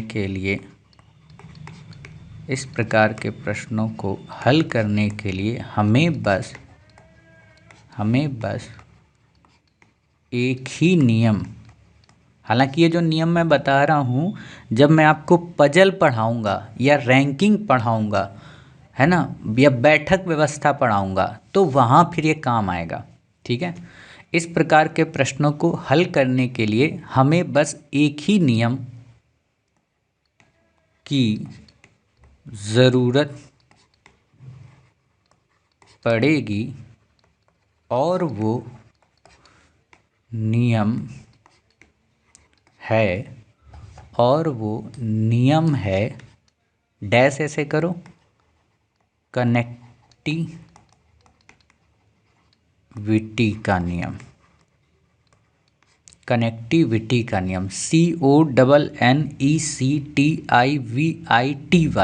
ठीक है, कनेक्टिविटी का नियम, नीचे एरो करो इसी के, अर्थात पहली जानकारी का अगली जानकारी से, अर्थात पहली जानकारी का अगली जानकारी से जुड़ाव ढूंढना या स्लैश कर लो समरूपता देखना। ये क्या कहना चाह रहा है? समरूपता का क्या मतलब है? मतलब यहाँ पे समरूपता ये कहना चाह रहा है, एग्जाम्पल के तौर पे यहाँ समझो ऐसे कि आपको दे दे कि P जो है वो Q की बहन है, P Q की बहन है, ठीक है। R S का भाई है, R S का भाई है, Q R की माता है, Q R की माता है। मान लो अब ऐसे आपको दे दिया क्वेश्चन, ठीक है। अब यहाँ पे क्या है, आप वैसे सॉल्व करोगे तो आप क्या करोगे, P Q की बहन है, P जो है वो Q की क्या है, बहन है। आपने ये कर दिया, फिर आपने क्या देखा, R S का भाई है। तो अब आपको यहाँ कुछ पता नहीं चल रहा है ना, तो आप क्या करते, आप ये करते कि R S का भाई है, आप ऐसे बना देते, ठीक है। तो यहाँ ये नहीं करना है, यहाँ क्या करना है, कनेक्टिविटी निकालनी है। क्या कि P Q की बहन है, फिर Q कहाँ पे आ रहा है, यहाँ पे। तो आप क्या करोगे, इस लाइन को स्किप करके इस Q R वाली लाइन को पढ़ोगे। क्या पढ़ोगे कि P Q की बहन है, Q R की माता है ना। P Q की बहन है और Q R की माता है, तो हमने R को ये कर दिया, ठीक है। ये इसकी माता हो गई। अब क्या कह रहा है, R S का भाई है, R S का भाई है। ये होता है कनेक्टिविटी, समझ गए? यही मुझे समझाना है। अभी जब आप सवाल करोगे ना, 3 से 5 सवाल जब कर लोगे तो ये चीज़ें बहुत अच्छे से क्लियर हो जाएंगी। यहाँ तो छोटा सा दिया था तो आप समझ गए, आपने निकाल लिया, बट आगे आपको बहुत बड़े बड़े सवाल मिलते हैं, ठीक है। तो बिना देरी के अपने सवाल को शुरू करते हैं। तो देखिए पहला सवाल आप लिखिए। हालांकि मुझे अभी वो बात याद नहीं आई जो मैं बताना चाह रहा था, हालांकि कोई बात ही थी रिवीजन वाली, कोई बात होगी, अब मैं भूल गया, सो भूल गया, मैं क्या ही कहूँ। लिखो क्वेश्चन, T, D। इस T, D का मतलब होता है TD, है ना। TD की बहन है, TD की बहन है, फिर कॉमा, इसमें कॉमा बहुत होंगे। D का विवाह P से हुआ है, D का विवाह P से हुआ है, और P M का पुत्र है। यहाँ 1-2 नियम आप और सीखेंगे। और P M का पुत्र है, ठीक है। T, J की माता है ना। यहाँ पे फुल स्टॉप कर दूँ, फिर T, J की माता है, Y, U का पिता है। अभी आपका दिमाग उलझ रहा होगा इतना क्वेश्चन देख के, है ना। तो सोचो जब सॉल्व करेंगे तो कितना होता है ना। Y U का पिता है, फिर कॉमा, Y को केवल एक पुत्र और एक पुत्री है, ठीक है। U T की पुत्री है, Q, D का पुत्र है, ठीक है। U T की पुत्री है, ठीक है, Q D का पुत्र है। क्लियर इतनी बातें? चलिए अब यहीं पे आपसे सवाल पूछता है। क्या सवाल पूछता है? आपसे कह रहा है कि सर पहला क्वेश्चन है इसी में कि P का T से क्या संबंध है, P का T से क्या संबंध है, ठीक है। फिर दूसरा सवाल क्या है, J का D से क्या संबंध है ना। तीसरा सवाल है इसी में क्या, Q का M से क्या संबंध है। क्लियर? अब यहाँ पे ध्यान दो, ध्यान क्या, मैंने कल की क्लास में क्या बोला था कि जब भी ये पूछे ना किसका किससे क्या संबंध है, तो इसका मतलब है कि लास्ट वाला पहले वाले को क्या कहेगा। अर्थात पी का टी से क्या संबंध है, मतलब टी पी को क्या कहेगा। जे का डी से क्या संबंध है, मतलब जे डी डी जे को क्या कहेगा। क्यू का एम से क्या संबंध है, मतलब एम क्यू को क्या कहेगा। क्लियर ये बातें। अब यहाँ पर एक बात आपको बतानी थी जो बहुत इंपॉर्टेंट है, वो क्या है, आपको जब भी ब्लड एंड रिलेशन का क्वेश्चन ऐसा मान लो दे, ठीक है, आपको चाहे यहाँ 3 क्वेश्चन पूछे चाहे 30 पूछे, आपको पूरा का पूरा सवाल सॉल्व करना ही करना है। तो आपके लिए अच्छी बात तब होती है जब यूपीएससी 3 से 4 क्वेश्चन एक ही में दे दे, लेकिन यूपीएससी अब ऐसा करती नहीं है। वो आपको एक क्वेश्चन देगी इतना बड़ा और एक ही पूछेगी उसमें, तो नुकसान हो जाता है हमारा। अगर ऐसे 3 पूछ दे तो बहुत फ़ायदे हैं, क्योंकि सॉल्व तो हमें पूरा का पूरा करना है, ठीक है। तो यहाँ घबराना नहीं कि 3 क्वेश्चन आपसे पूछ लिए हैं, आप कैसे इसका आंसर दोगे, कुछ नहीं सोचना है आपको बस डायरेक्ट सवाल कॉल करना है, ठीक है। तो आप में से जिन बच्चों ने सवाल नहीं लिखा पहले उसको लिख लो कि टी डी की बहन है, डी का विवाह पी से हुआ है और पी एम का पुत्र है, टी जे की माता है, यू वी का पिता है, वाई को केवल एक पुत्र और एक पुत्री है, यू टी की पुत्री है, क्यू डी का पुत्र है, ठीक है। आपने लिखा, कुछ बच्चे हो रहे होंगे सॉल्व कर लिए होंगे तो आप कर लो, कोई दिक्कत नहीं है, लेकिन मैं इसका तरीका एक बार बता देता हूँ, फिर नेक्स्ट सवाल से आप सॉल्व करना। जब भी देखो आपको ऐसा सवाल मिले तो जो प्रश्न में जानकारी दी गई है उसको आप पहले यहाँ पे शॉर्ट में लिख लो, है ना, शॉर्ट में पहले लिख लो। जैसे आपको क्या कह रहा है कि टी जो है वो डी की क्या है, बहन है ना, ऐसे लिख लो, टी जो है वो डी की बहन है। फिर कह रहा है डी का विवाह किससे हुआ है, पी से, है ना, डी का विवाह किससे हुआ, पी से। फिर आपसे क्या कह रहा है कि पी जो है वो क्या है, एम का पुत्र है, ठीक है। फिर आपसे क्या कह रहा है कि टी जो है वो जे की माता है। क्लियर, आप ऐसे इन चीज़ों को नोट डाउन करते जाओ, है ना। इससे आपको क्या फ़ायदा मिलेगा वो मैं अभी आपको दिखाता हूँ, ठीक है। वाई जो है वो यू का पिता है, ठीक है, वाई जो है यू का पिता है। फिर आपसे क्या कह रहा है कि वाई को केवल एक पुत्र और एक पुत्री है और यू टी की पुत्री है ना, तो यू टी की पुत्री है, ठीक है। फिर क्या कह रहा है कि क्यू डी का पुत्र है। क्लियर, आपने मान लो ऐसे सॉर्ट करके लिख लिया। अब आप एक चीज़ देखो, कनेक्टिविटी का नियम लगाओ, टी से क्या हो रहा है, डी हो रहा है, डी से फिर डी हो रहा है, पी से फिर पी यहाँ मिल रहा है, ठीक है।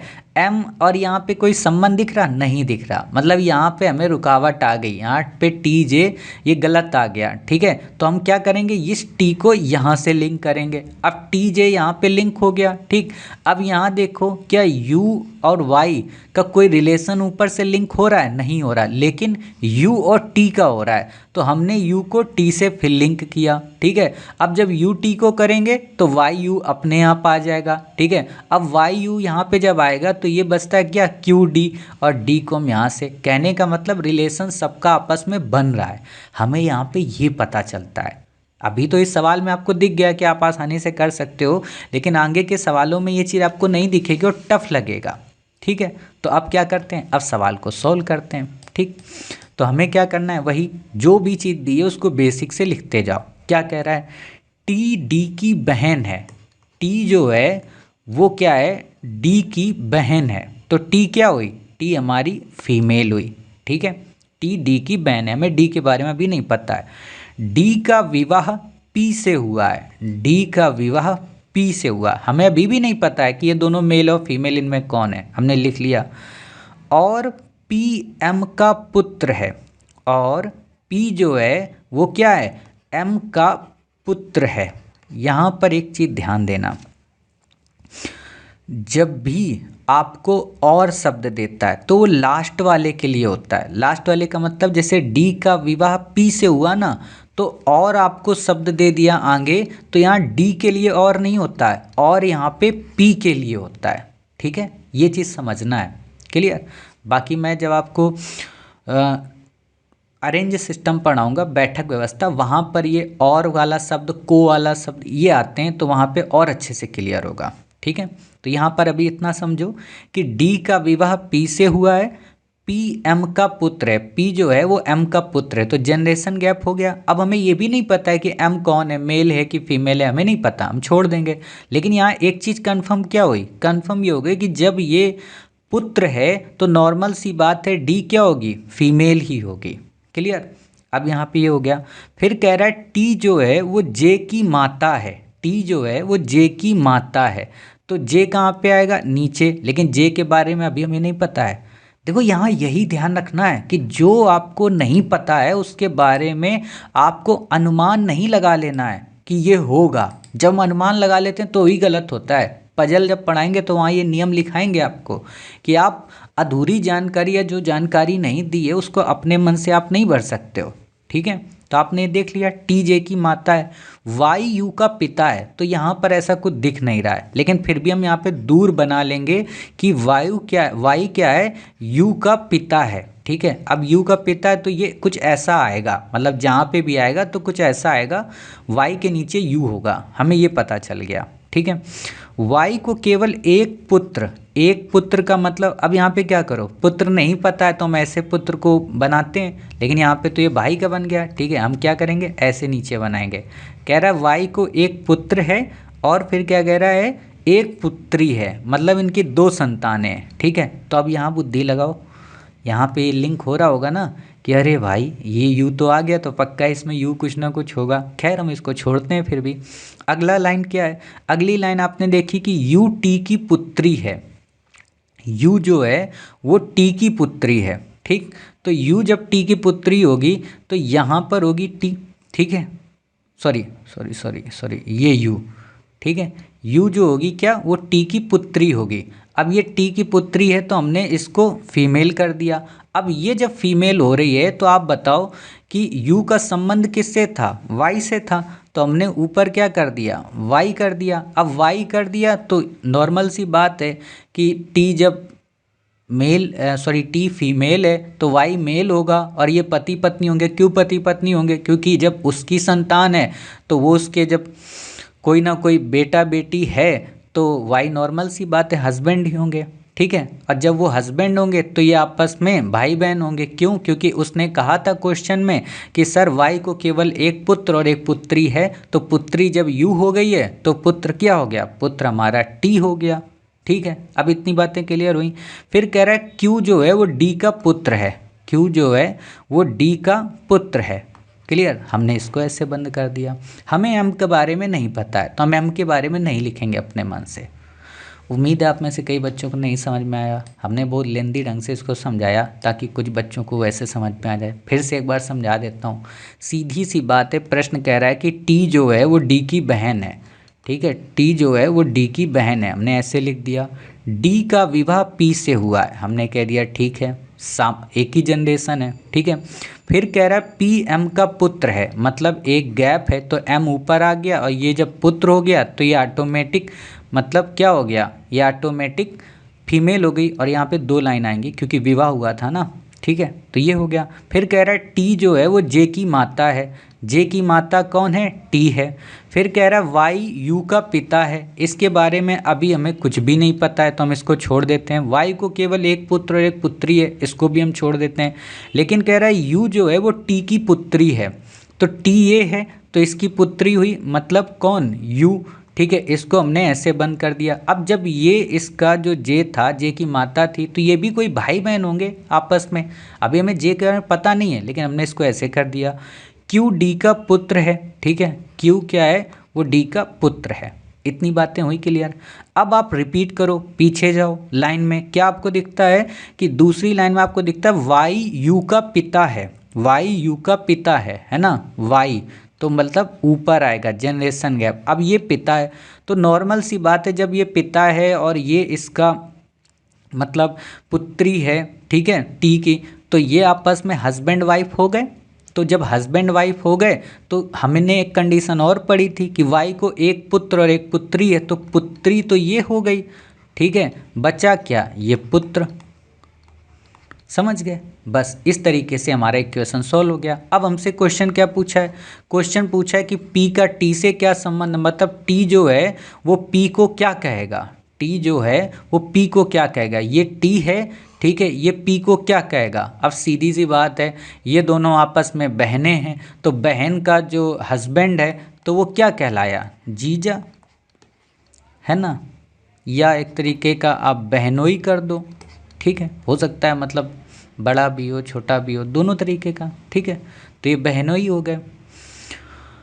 अगला क्वेश्चन क्या कह रहा है कि जे का डी से क्या संबंध है, मतलब डी जो है वो जे को क्या कहेगा, डी जो है वो जे को क्या कहेगा, ठीक। अब यहाँ देखो, अब ये बहन है, बहन का क्या है, बेटा है, ठीक है, बहन का बेटा, तो हम यहाँ पे क्या कर देंगे, बहन का लड़का, ठीक है, तो यहाँ पे बहन का लड़का, तो एक तरीके का यहाँ पे भांजा आप कह सकते हो, ठीक है। वैसे एक चीज़ मैं बता दूँ, यहाँ पे brother in law, sorry, sister का मतलब जो वो है, यहाँ पे सिस्टर इन लॉ नहीं होगा, ठीक है, बहन का लड़का माना जाएगा यहाँ पे, ठीक। मतलब हिंदी में हम वो, सॉरी, इंग्लिश में हम यहाँ पे ब्रदर इन लॉ ही पढ़ेंगे, सिस्टर इन लॉ नहीं पढ़ेंगे यहाँ पे। क्यों नहीं पढ़ेंगे वो मुझे नहीं पता है, मतलब मुझे क्या नहीं पता है कि कुछ होते हैं ब्लड एंड रिलेशन के इस टॉपिक में, तो वहाँ पे कुछ कॉन्सेप्ट हमें ध्यान रखना है। जैसे जब मैं आपको क्लॉक पढ़ाऊँगा तो वहाँ पर एक टाइम आता है 3 से 4 बजे के बीच वाला घड़ी की सुई का, तो वहाँ पर भी यही उल्टा हो जाता है कि हमें 3 ना पढ़ के 4 पढ़ना पड़ता है, तो कुछ एक्सेप्शन हैं, अपवाद हैं, ठीक। अगला इसमें लास्ट क्वेश्चन क्या था कि Q का M से क्या संबंध है, मतलब M जो है वो Q को क्या कहेगा, M ये जो है ये Q को क्या कहेगा। अब सीधी सी बात है, ये इसका बेटा था, ठीक है, बेटे का मतलब बेटा है, ठीक है, तो क्या हुआ, पोता हुआ, क्लियर। हमें अगर ये पूछता कि Q M को क्या कहेगा तो मुश्किल था, कि वो मतलब दादी होगी कि दादा होगा, ये मुश्किल होता है, ठीक है। तो इस तरीके से हमारा ये पहला क्वेश्चन हुआ। देखने में आपको लग रहा होगा कि हाँ सर सरल है या आपसे हो जाएगा, बट ऐसा है नहीं, टाइम लगता है, ठीक। आप जब धीरे धीरे प्रैक्टिस करोगे तो ये चीज़ें आपके लिए और आसान हो जाएंगी, क्लियर। चलिए अब एक अगला सवाल करते हैं, और मैं चाहूँगा ये वाला अगला सवाल आप खुद ही करें, ठीक है, लिखो, नोट डाउन करो। जे टी की बहन है, कॉमा, टी का विवाह डी से हुआ है, कॉमा जरूर लगाना वरना फिर गड़बड़ हो जाएगा, और डी आर का पिता है, एम यहाँ फुल स्टॉप, एम एच का पुत्र है, टी एच की सास है, डी को केवल एक पुत्र और कोई पुत्री नहीं है, जे का विवाह बी से हुआ है, और एल बी की पुत्री है, ठीक है, और एल बी की पुत्री है। क्वेश्चन आपसे क्या पूछा है, क्वेश्चन आपसे पूछा है पहला कि एल का टी से क्या संबंध है, क्या संबंध होगा। दूसरा क्वेश्चन पूछा है एन का, एन मैंने दिया ही नहीं है तो एन क्यों पूछेगा, एन एन एन नहीं, एन नहीं, एम एम एम, ठीक है, एम का डी से क्या संबंध होगा, होगा या क्या है, का क्या संबंध है ना, देखो है लिख लो, मतलब स्लैश में है, ठीक है, स्लैश है, ठीक। तीसरा क्वेश्चन है इसमें, जे का आर से क्या संबंध है, जे का आर से क्या संबंध है। ठीक है, ये क्वेश्चन मार्क है। देखो ये छोटी गलती मेरी अवॉइड करना है ना, क्योंकि मुझे पढ़ाना होता है, कोई वैसी हिंदी तो पढ़ा नहीं रहा हूँ कि हाँ एक एक शब्द मुझे ध्यान रखना है, लेकिन फिर भी कोशिश करता हूँ एरर ना हो। तो ये क्वेश्चन मार्क नहीं लगाया, फुल स्टॉप नहीं लगाया, उसको अवॉइड करना। ठीक है, क्वेश्चन क्या कह रहा है आपसे? क्वेश्चन सिंपल है कि जे टी की बहन है, टी का विवाह डी से हुआ है और डी आर का पिता है, एम एच का पुत्र है, टी एच की सास है, डी को केवल एक पुत्र और कोई पुत्री नहीं है, जे का विवाह बी से हुआ है और एल बी की पुत्री है। ठीक है, एल का टी से क्या संबंध है, एन का डी से क्या संबंध है, जे का आर से क्या संबंध है। आपको क्या करना है, सबसे पहले वीडियो को पॉज करना, उससे पहले जो काम करना है कि जब आप हल करोगे इन सब को क्या करो, शॉर्ट में लिख लो, ताकि आपको पता रहे कि हाँ सीक्वेंस कहीं मिल रहा है कि नहीं मिल रहा है। दूसरा काम ये करना, जैसी लाइन आपसे कहे एज इट इज वैसे ही लिखना है, अपने मन से किसी के ऊपर वर्ग या किसी के ऊपर वृत्त थोपना नहीं है ना। तो ये ध्यान रखना। तो उम्मीद है आपने वीडियो को पॉज करके इस क्वेश्चन का आंसर निकाला होगा। ठीक है, आपने जब निकाल लिया तो कैसे निकाला होगा, बिल्कुल सिंपल तरीके से पहले आपने क्या किया होगा, आपने लिखा होगा सर हल, और आपने सबसे पहले शॉर्ट में लिख लिया कि जे जो है वो क्या है, टी की बहन कह रहा है, फिर कह रहा है कि टी का जो विवाह है वो क्या कह रहा है, डी से हुआ है। फिर आपने क्या कहा, जो डी है वो आर का पिता है, फिर एम एच का पुत्र है, ठीक है, टी एच की सास है, ठीक है, और डी को एक पुत्र और कोई पुत्री नहीं है। ठीक है, फिर जे का विवाह किससे हुआ है, बी से, और लास्ट में क्या है, एल जो है वो बी की पुत्री है। क्लियर। अब आपने यहाँ पे क्या देखा, आपने यहाँ पे देखा कि सर जे से टी में गए, टी का डी से रिलेशन हुआ, डी का डी से यहाँ रिलेशन हो गया, लेकिन यहाँ एम एच का कोई संबंध नहीं मिल रहा, तो हम इसको छोड़ देंगे एम एच को। लेकिन टी का एच से मिल रहा है तो हम टी को यहाँ लिंक करें, और जब एच से मिल रहा है तो एच को एम से हमने लिंक कर दिया। ठीक है, अब यहाँ तो ये लिंक हो गया। अब बचता है क्या, जे और बी, ठीक है, और एल और बी। ठीक है, जे और बी, एल और बी, यहाँ पे हम क्या लिंक किए, जे को पहले वाले से टी से, ठीक है, तो यहाँ लिंक हो गया, और बी को हमने यहाँ से लिंक कर दिया, मतलब लिंक हो रहे सबके सब। ठीक है, ऐसा कोई नहीं बच रहा है जो लिंक ना हो रहा हो। तो जब इतनी बातें पता चल गई तो हम सीधे क्वेश्चन को सॉल्व करेंगे। अब क्वेश्चन को सॉल्व करते समय वही सावधानी, जो भी कहे लिखते जाओ। कह रहा जे टी की बहन है, जे जो है वो क्या है, टी की बहन है, तो हमने बहन किसको बनाया, जे को। ठीक है, एक ही उम्र के हैं तो सामने आ गए। कह रहा है टी का विवाह डी से हुआ है, टी का विवाह किससे हुआ है, डी से। हमें नहीं पता कि टी मेल है कि फीमेल है, हमने बस लिख दिया विवाह है तो 2 लाइनें। और डी आर का पिता है, डी जो है वो क्या है, आर का पिता है, तो आर कहाँ आएगा, नीचे। हमें अभी आर के बारे में भी नहीं पता है कि आर मेल है कि फीमेल है। एम एच का पुत्र है, ये तो हमको पता ही नहीं यहाँ पे, तो हम हटा देंगे, लेकिन हमें पता है क्या कि एम जो है वो एच का पुत्र है, तो हम ऐसे कुछ बनाएंगे। ठीक, टी एच की सास है, टी जो है वो एच की सास है, तो मतलब एच के ऊपर आएगी टी, और सास है तो फीमेल हो गई एक तरीके की। ठीक है, तो ये एक तरीके का ऐसा कुछ बन गया। फिर क्या कह रहा है, डी को केवल एक पुत्र और कोई पुत्री नहीं है। अब डी को केवल एक पुत्र है तो मतलब आर क्या हुआ, पुत्र हुआ। ठीक, तो हमने इसको यहाँ पे रख दिया, इसको पुत्र का सर्कल बना दिया। जे का विवाह बी से हुआ है, जे जो है इसका विवाह किससे हुआ है, बी से, तो बी हमने कर दिया। अब ये जब फीमेल थी तो बी क्या होगा, मेल होगा, तो हमने बी को यहाँ पे लिंक कर दिया। ठीक, फिर क्या कह रहा है कि और एल बी की पुत्री है, एल जो है वो बी की पुत्री है, तो हमने इसको फीमेल बना दिया। ठीक, अब बच क्या रहा है, बच हमारे पास ये वाली क्वेश्चन रही है, टी यहाँ पे एच, ठीक है, और यहाँ पे एम। ठीक है, ऐसी क्वेश्चन बच रही, तो हमने यहाँ पे क्या देखा, यहाँ पे टी हमने देखा। ठीक है, अब यहाँ हम टी देख रहे हैं तो हमसे क्या कह रहा है, सास है, तो सास कब बनेगी, सास का मतलब ये है कि ये जो टी है, ठीक है, ये जो टी है इसका मतलब कोई रिलेशन हो। अब यहाँ पे एक चीज़ ध्यान देना, टी को इसने सास बना दिया है ना। तो सास बन गई तो मतलब ये क्या हो गई, फीमेल हो गई, तो ये डी क्या हो गया, मेल हो गया। क्लियर।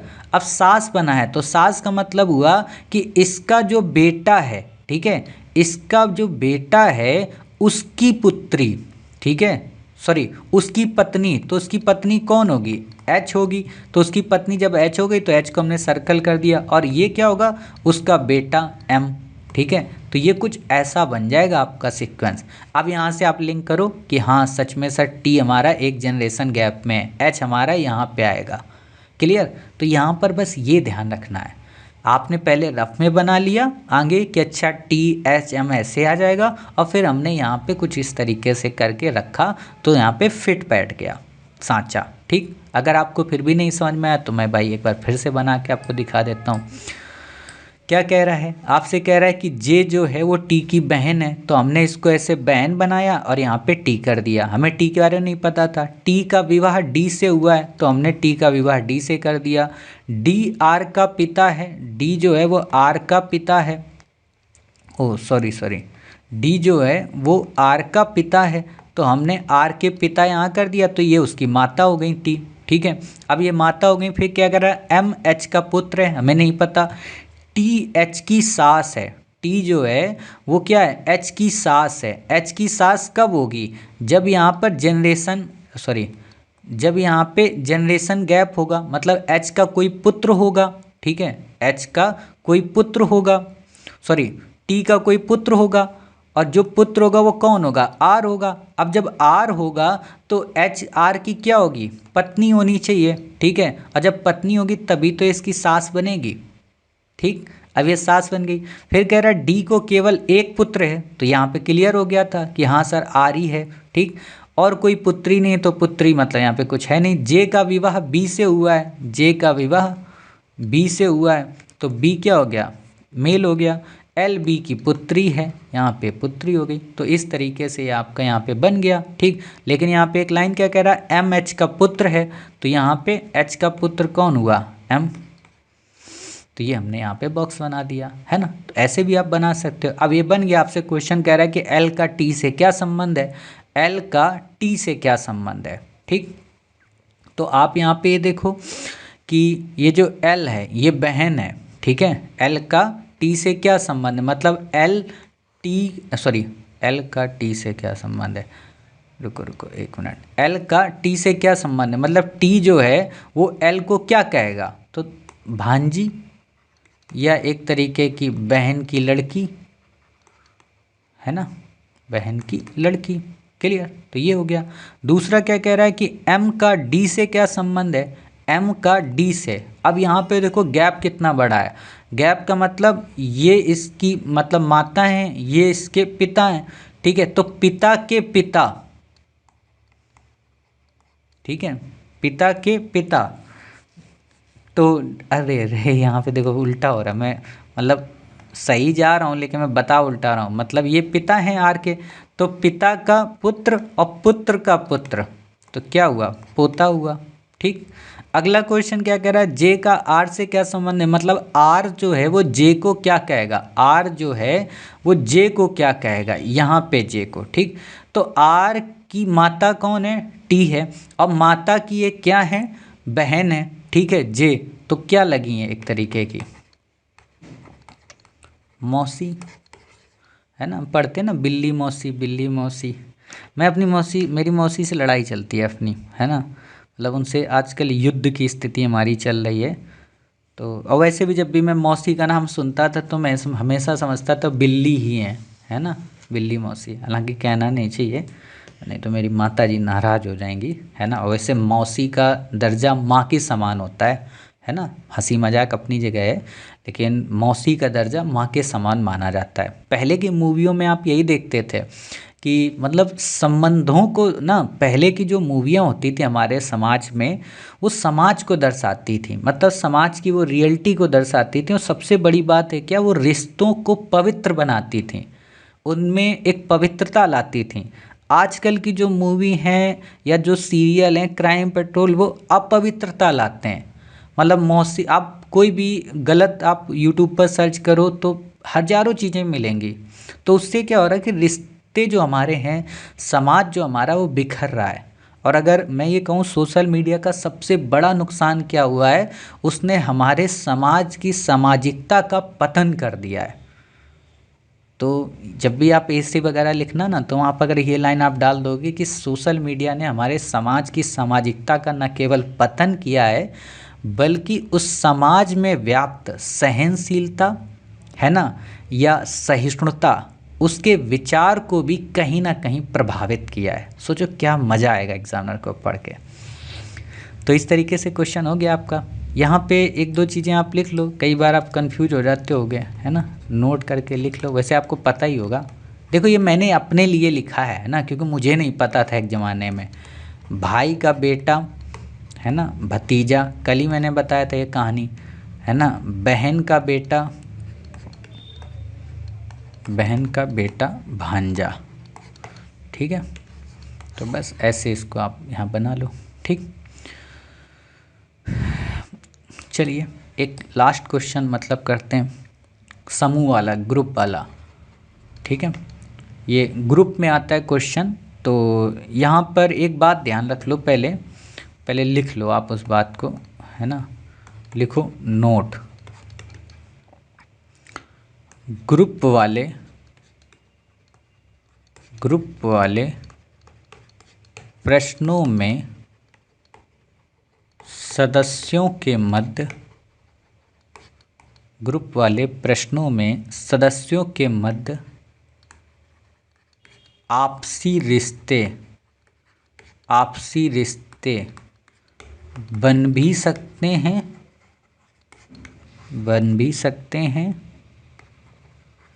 नहीं भी बन सकते हैं, लेकिन फैमिली वाले प्रश्नों में रिश्ते अवश्य बनेंगे।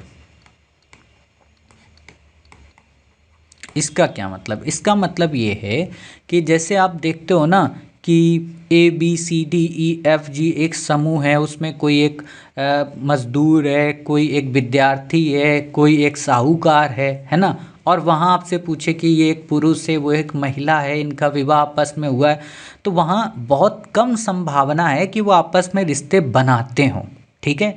बट फैमिली का अगर कोई प्रश्न है तो वहाँ 100% संभावना होती है कि कोई किसी ना किसी का कुछ ना कुछ लगता होगा। फैमिली वाले प्रश्नों में रिश्ते बनेंगे, ये आपको मैंने अभी के प्रीवियस प्रश्नों में दिखा दिया कि कैसे T का संबंध L से होता है, कैसे B का संबंध U से होता है, ये मैंने दिखा दिया।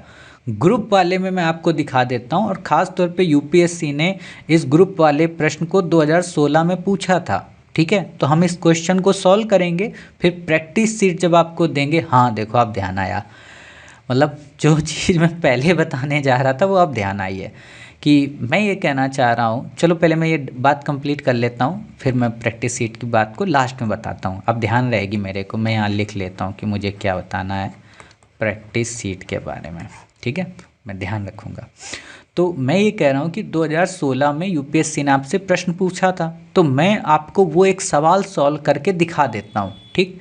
फिर आपको जब मैं प्रैक्टिस सीट दूंगा तो वहाँ कई आपको ऐसे सवाल मिलेंगे जो कि एलडीए के एग्ज़ाम में आए होंगे, सीपीएफ के एग्ज़ाम में आए होंगे, ईपीएफओ के एग्ज़ाम में आए होंगे। तो अगर यूपीएससी का मन हुआ कि हम 8 साल बाद फिर से रिपीट कर लें क्वेश्चन को, तो कर लेने देना, है ना, हम उसको सॉल्व कर लेंगे। और क्वेश्चन जहाँ तक यही है, मुझे लगता है अब जो लेवल होगा ना यूपीएससी का, टफ आएगा, इजी नहीं पूछेगा आपसे। तो टफ यही बनते हैं, समूह वाले सवाल या कनेक्टिविटी के नियम वाले सवाल, ठीक है। तो इसलिए लिखो 2016 में जो यूपीएससी ने आपसे क्वेश्चन पूछा था, क्या था क्वेश्चन, लिखिए। एक समूह में, इसको हम सॉल्व करेंगे, फिर आपको प्रैक्टिस सीट में सॉल्व करना होगा। एक समूह में 5 व्यक्ति हैं, PQRST।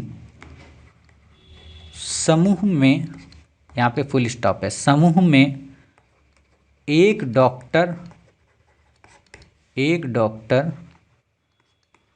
वकील, एक कलाकार, एक डॉक्टर, एक वकील, एक कलाकार तथा पी और एस अविवाहित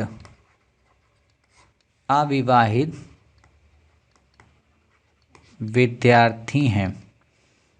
अब यहाँ पे एक बात बताऊँ आपको, देखो ये अविवाहित शब्द कितना प्यारा लग रहा है यहाँ पे, है ना। और यहीं अगर शब्द लिखा हो वो कुंवारा है, कितना अजीब लगता है ना। तो यही हमारे हिंदी की एक खास बात है कि हिंदी में क्या होता है ना कि हम कठिन से कठिन शब्द को या कठोर से कठोर शब्द को सरल से सरल और मर्यादित शब्दों में या मर्यादित लहजे में कह सकते हैं। जैसे इंग्लिश में आपको सिर्फ यू मिलेगा, है ना, और यहाँ पे आप यू के लिए क्या यूज करते हो, तुम।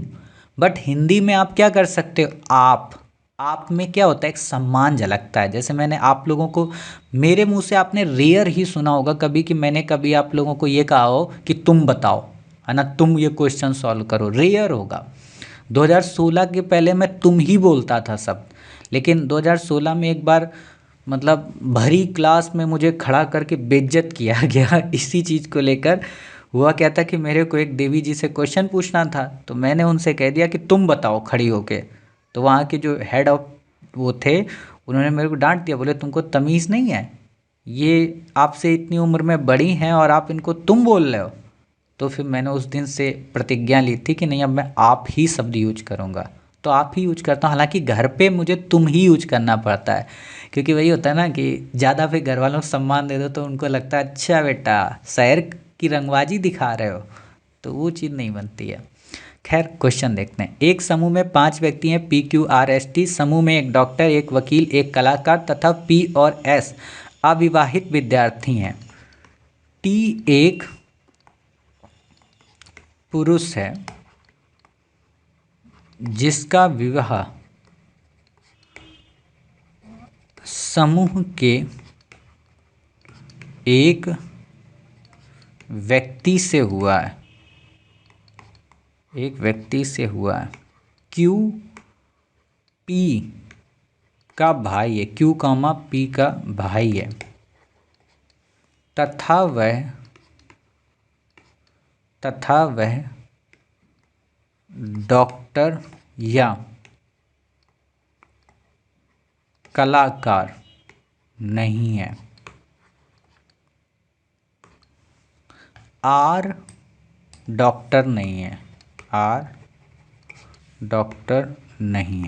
ठीक है, R डॉक्टर नहीं है। क्लियर। अब यहाँ पे आपसे अलग अलग क्वेश्चन पूछता है, आपसे क्वेश्चन अलग अलग क्या पूछता है, आपसे क्वेश्चन यहाँ पे ऐसे पूछेगा, मतलब कि P का क्या व्यवसाय है ना, ऐसे क्वेश्चन पूछेगा। लिखो क्वेश्चन, मान लो लिख लो, फिर मैं आपको समझाता हूँ इसको। क्वेश्चन आपको देगा कि डॉक्टर कौन है, मतलब उपयुक्त में से डॉक्टर कौन है। Option A B C D, T P Q R, ठीक। फिर दूसरा आपसे क्वेश्चन पूछेगा कलाकार कौन है। हमारे यहाँ शहर में कहा जाता है तुम बहुत बड़े कलाकार हो, ये बोला जाता है ना। तो ये मत कह देना कि मैंने तुम क्यों बोला, मेरे यहाँ की ये लैंग्वेज है कि तुम बहुत बड़े कलाकार हो। आप लोगों को भी कोई ना कोई बोलता होगा, ठीक है। तो इसमें ऑप्शन क्या दिया, PQRT, ठीक। फिर तीसरा क्वेश्चन, ऐसे ही आते हैं 4-4 क्वेश्चन। 2016 में 4 क्वेश्चन आ गए, मतलब 10 नंबर का, 28 में से 4 आपकी यही सही हो गए, बचे कितने, 24, है ना। R की शादी शब्द यूज नहीं करेंगे। R का विवाह किससे हुआ, R का विवाह किससे हुआ है, A B C D, तो P T Q S। चौथा क्वेश्चन है वकील कौन है, A B C D, P Q R S, ठीक है। कुछ बच्चों को तो एक क्वेश्चन देख के डर लग रहा होगा, अरे भाई एक बार सवाल सॉल्व हो गया ना, मैंने बोला ना एक बार सवाल सॉल्व हो जाए, फिर चाहे वो 10 क्वेश्चन पूछे या 20 पूछे, लास्ट है कौन एक निश्चित ही आदमी है, आदमी शब्द यूज नहीं करेंगे, पुरुष है स्लैश पुरुष है, मतलब किसे हम निश्चित रूप से कह सकते हैं कि वो पुरुष ही होगा, महिला नहीं होगी। PSQ none of the above. ठीक है, काफ़ी अच्छे क्वेश्चन है। ठीक, देखो काफ़ी अच्छे क्वेश्चन है। ठीक, अब यहाँ पे एक बात लिख लो जो मैं बताना चाह रहा था और को लेकर, और वो एक और जो शब्द था उसको लेकर। ठीक है, लिख लो यहाँ पे, है ना, मतलब ऊपर ही लिख लो रफ में आप, है ना। एक ग्रुप वाले प्रश्नों में ये जो है ना फैमिली वाला नोट, तो यहीं पे आप बीच में ही इस जगह में नोट में लिख लो। 2 पॉइंट लिखने हैं, है ना। लिखो और यहाँ पे कॉमा से इसको बंद कर दो। और शब्द का जब भी, और शब्द का, है ना, लिखो और शब्द का जब भी उपयोग किया जाएगा तब यह हमेशा बाद वाले शख्स को दर्शाएगा। लेकिन जब भी तथा, है ना, इसको उसमें अंडर कॉमा में बंद करो। तथा को मतलब एंड बोलते हैं। ठीक है, ठीक, दर्शाएगा, लेकिन जब भी तथा शब्द का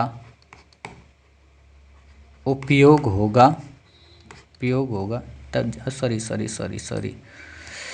जब भी तथा शब्द का उपयोग किया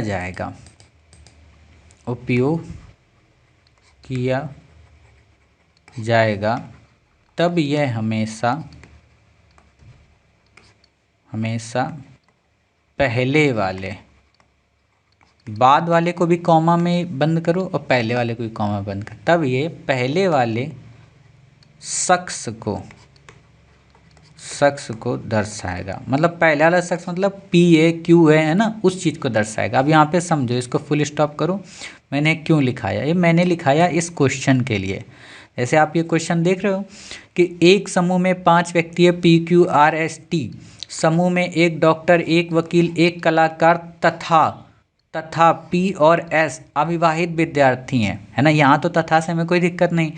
T एक पुरुष है जिसका विवाह समूह के एक व्यक्ति से हुआ है। Q P का भाई है तथा वह, तो अब यहाँ पे तथा आया ना, तो Q P का भाई है, तो तथा जब आ गया तो वह डॉक्टर या कलाकार नहीं है। तो कौन डॉक्टर या कलाकार नहीं है? डॉक्टर और कलाकार नहीं है Q। समझ गए? ये बात यहाँ बताना चाह रहा है।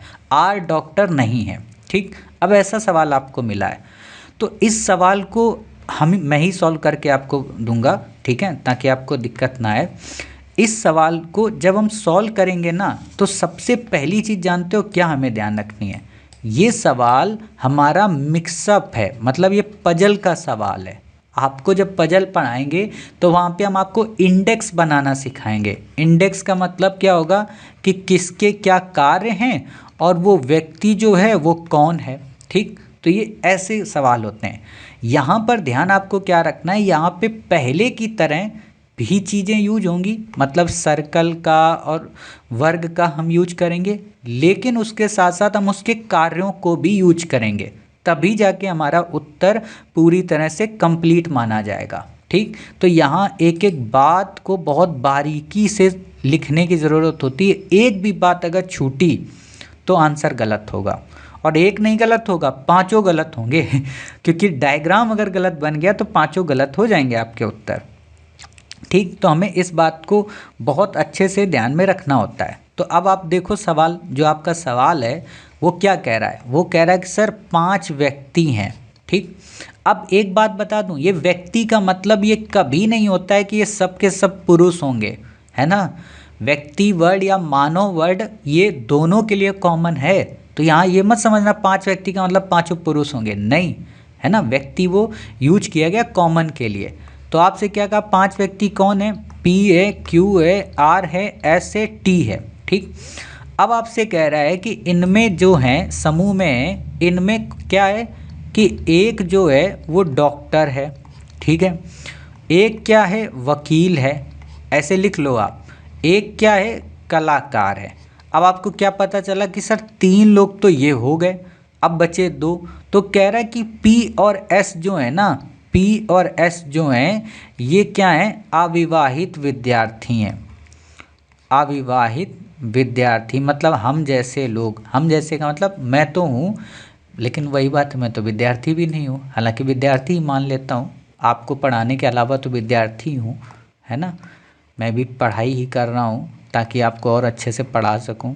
और वैसे भी देखो जीवन में हर कोई विद्यार्थी है ना, जो विद्या का अध्ययन करे वो विद्यार्थी। कुछ बच्चे सोचेंगे सर आप भी तैयारी कर रहे हो क्या, अरे नहीं भाई, विद्यार्थी को मैं अलग सेंस में बता रहा हूँ, ठीक है। P और S अविवाहित हैं। तो अब एक बात बताओ, कॉमन सेंस है आपके अंदर, कॉमन सेंस क्या है, कॉमन सेंस ये कह रहा है कि जब ये P और S हो गए, ठीक है, P और S हो गए तो हमारे पास क्या बचा, Q बचा, R बचा और T बचा, ये 3 बचे ना। यहाँ पे यही मैं कह रहा हूँ, समझो कि हमारे पास अब ये 3 बचे, तो 3 ही ये काम बचे हैं। तो अब इसमें चेक करो कि कौन किसका होगा। क्या कह रहा है आगे लाइन कि टी जो है वो एक पुरुष है, तो हमने टी को यहाँ पे बनाया और ये पुरुष कर दिया, पुरुष है जिसका विवाह समूह के एक व्यक्ति से हुआ है। तो नॉर्मल सी बात है, जो होगी वो फीमेल होगी, जो होगी वो फीमेल होगी। अब यहाँ आपके अंदर बुद्धि अगर जरा सी भी हो तो आपको क्या पता चला कि सर टी एक पुरुष है, क्यू आर बच रहे हैं, तो इनमें से कोई ना कोई तो होगा ही, ठीक। अब कोई ना कोई होगा तो हम यहाँ पे क्या कर लेते हैं, ऐसे लिख देते हैं कि सर ये क्यू आर में से कोई इसका पत्नी होगी, ठीक। आगे देखो, क्यू पी का भाई है, क्यू जो है वो क्या है, पी का भाई है, तो क्यू जो है ये पी का भाई है। तो नॉर्मल सी बात है यार, जब भाई है तो आपस में मतलब मेल मेल शादी थोड़ा ना करेंगे, है ना, फीमेल ही शादी करेंगे। तो मतलब टी की पत्नी कौन हो गई, आर हो गई, ठीक, टी की पत्नी आर हो गई और ये इसका भाई हो गया। और पी क्या था, अविवाहित था। फिर कह रहा है कि तथा वह डॉक्टर या कलाकार नहीं है, मतलब क्यू पी का भाई तो है लेकिन क्यू डॉक्टर और कलाकार नहीं है। ये जो क्यू है ये क्या नहीं है, ये ना तो डॉक्टर है और ना ही कलाकार है। तो ये सॉरी बड़ा गंदा कलाकार लिख दिया मैंने, मतलब मैंने कलाकार में अपनी कला दिखा दी। मतलब ये जो क्यू आर टी है, तो कह रहा है कि क्यू जो है ये डॉक्टर भी नहीं है और ये कलाकार भी नहीं है। हमारे पास कितनी पोस्ट थी, 3 पोस्ट थी ना, तो कलाकार भी नहीं है, डॉक्टर भी नहीं है, तो क्या होगा, क्यू वकील होगा, क्यू क्या होगा, वकील होगा, ठीक। अब क्यू जब वकील है तो फिर आपसे क्या कह रहा है, फिर आपसे कह रहा है कि आर जो है वो डॉक्टर नहीं है, मतलब आर डॉक्टर नहीं है। तो एक बात बताओ, आर डॉक्टर नहीं है, ठीक है, वकील की पोस्ट जा चुकी, तो बचा क्या आर के लिए, कलाकार। तो आर हो गया कलाकार, ठीक। अब आर जब कलाकार हो गया तो टी ही बच रहा है, तो टी क्या हो जाएगा, डॉक्टर हो जाएगा। क्यों, क्योंकि पी और एस तो अविवाहित विद्यार्थी हैं, ठीक। अब इनको आप लिख लो, कैसे लिखोगे, अब आप इनको लिखो कि सर जो क्यू है वो वकील भी है, ठीक है, क्यू जो है वो वकील भी है, ठीक। दूसरी चीज़ आर जो है वो क्या है, कलाकार है सर। टी जो है सर वो क्या है, डॉक्टर है, ठीक है। पी और एस क्या है सर, अविवाहित हैं, ठीक है, अविवाहित हैं, ठीक है, अविवाहित हैं, क्लियर। अब आपको क्या एक चीज़ पता चली थी, ये पता चली सर टी और आर हस्बैंड वाइफ हैं, है ना। तो हमें पता चला टी हस्बैंड था, आर वाइफ थी, ठीक। अब ये तो अविवाहित क्या थे, विद्यार्थी, तो हम इनका जेंडर तो नहीं बता सकते कि इनका जेंडर कौन होगा। अब वही है ना, यहाँ शब्द ध्यान रखना, विद्यार्थी मतलब कौन छात्र है कौन छात्रा हमें नहीं पता, है ना, तो हम जेंडर यहाँ नहीं क्लियर कर सकते, ठीक, ये हट गया। अब यहाँ पे क्या बच रहा है कि क्यू जो था वो पी का भाई था, तो ये यहाँ पे मेल हो गया। तो हमें यहाँ पे क्या पता चला, कौन मेल है कौन फीमेल है। साथ ही हमको ये भी पता चला कि आर जो है वो पत्नी है, ठीक है, टी की। तो अब यहाँ से इसी डायग्राम से, केवल इसी डायग्राम से आप अपना आंसर निकालो क्वेश्चंस का। तो देखते हैं अच्छा एक बात और बताएं, जरूरी नहीं है कि आपको इन ऑप्शंस में सारी कंडीशंस के आंसर पता हो, है ना, बिल्कुल भी ज़रूरी नहीं है। तो इस चीज़ को लेकर कभी परेशान मत होना कि सारे के सारे आपको क्यों नहीं पता है, ज़रूरी नहीं है। जैसे पी और एस का नहीं है हमें पता है पूरा, तो हमें हो सकता है क्वेश्चन ही ना पूछे। क्वेश्चन क्या कह रहा है कि डॉक्टर कौन है, ठीक है, तो आपको पता है कि सर इसमें डॉक्टर कौन है, डॉक्टर हमारी साहिबा हैं। कौन है, साहिबा हैं कि साहब हैं, टी है, ठीक है। तो टी यहाँ पे डॉक्टर हो गया। पी से तो हमें पता है कि ये कुछ भी नहीं है। अब यहाँ पे कोई इसी को बोलते काटना। पी को हमको क्या पता है कि अविवाहित है सर, ठीक है, विद्यार्थी है।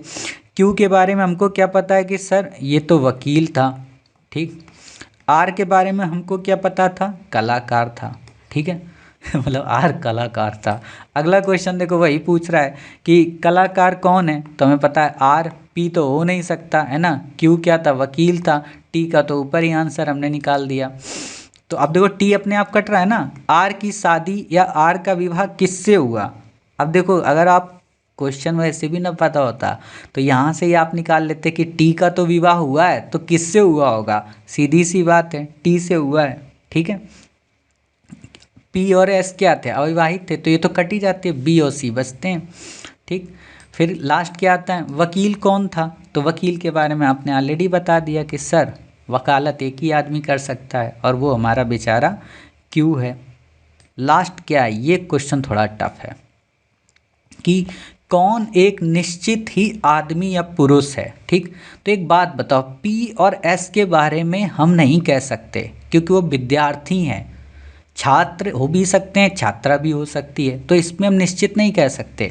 लेकिन हम क्यों के बारे में कंफर्म कह सकते हैं कि पुरुष है। क्यों, क्योंकि उसने भाई शब्द का यूज किया था, है ना। जैसे यहाँ पे ये देखो, अब समझ में आ रहा है कि इन बॉक्सेस की कितनी ज़्यादा उपयोगिता है आपके प्रश्नों के लिए, या ये बॉक्स कितने ज़्यादा आपके लिए ज़रूरी हैं ब्लड एंड रिलेशन के लिए, समझ गए। तो ऐसे आपको ये आंसर्स निकालने होते हैं। तो इस तरीके से अगर हम कहें तो ये आपका छोटा सा टॉपिक 2 क्लास में कंप्लीट हो गया, ब्लड एंड रिलेशन का। अब आपके मन में 2 प्रश्न, पहला तो वही प्रश्न जो मैंने लिखा था अभी प्रैक्टिस सीट को लेकर, ठीक है। तो जो बात मैं बताऊंगा उसमें ये बात इंक्लूड हो जाएगी। आपको लग रहा है कि क्लास हमारी कंप्लीट हो गई, है ना।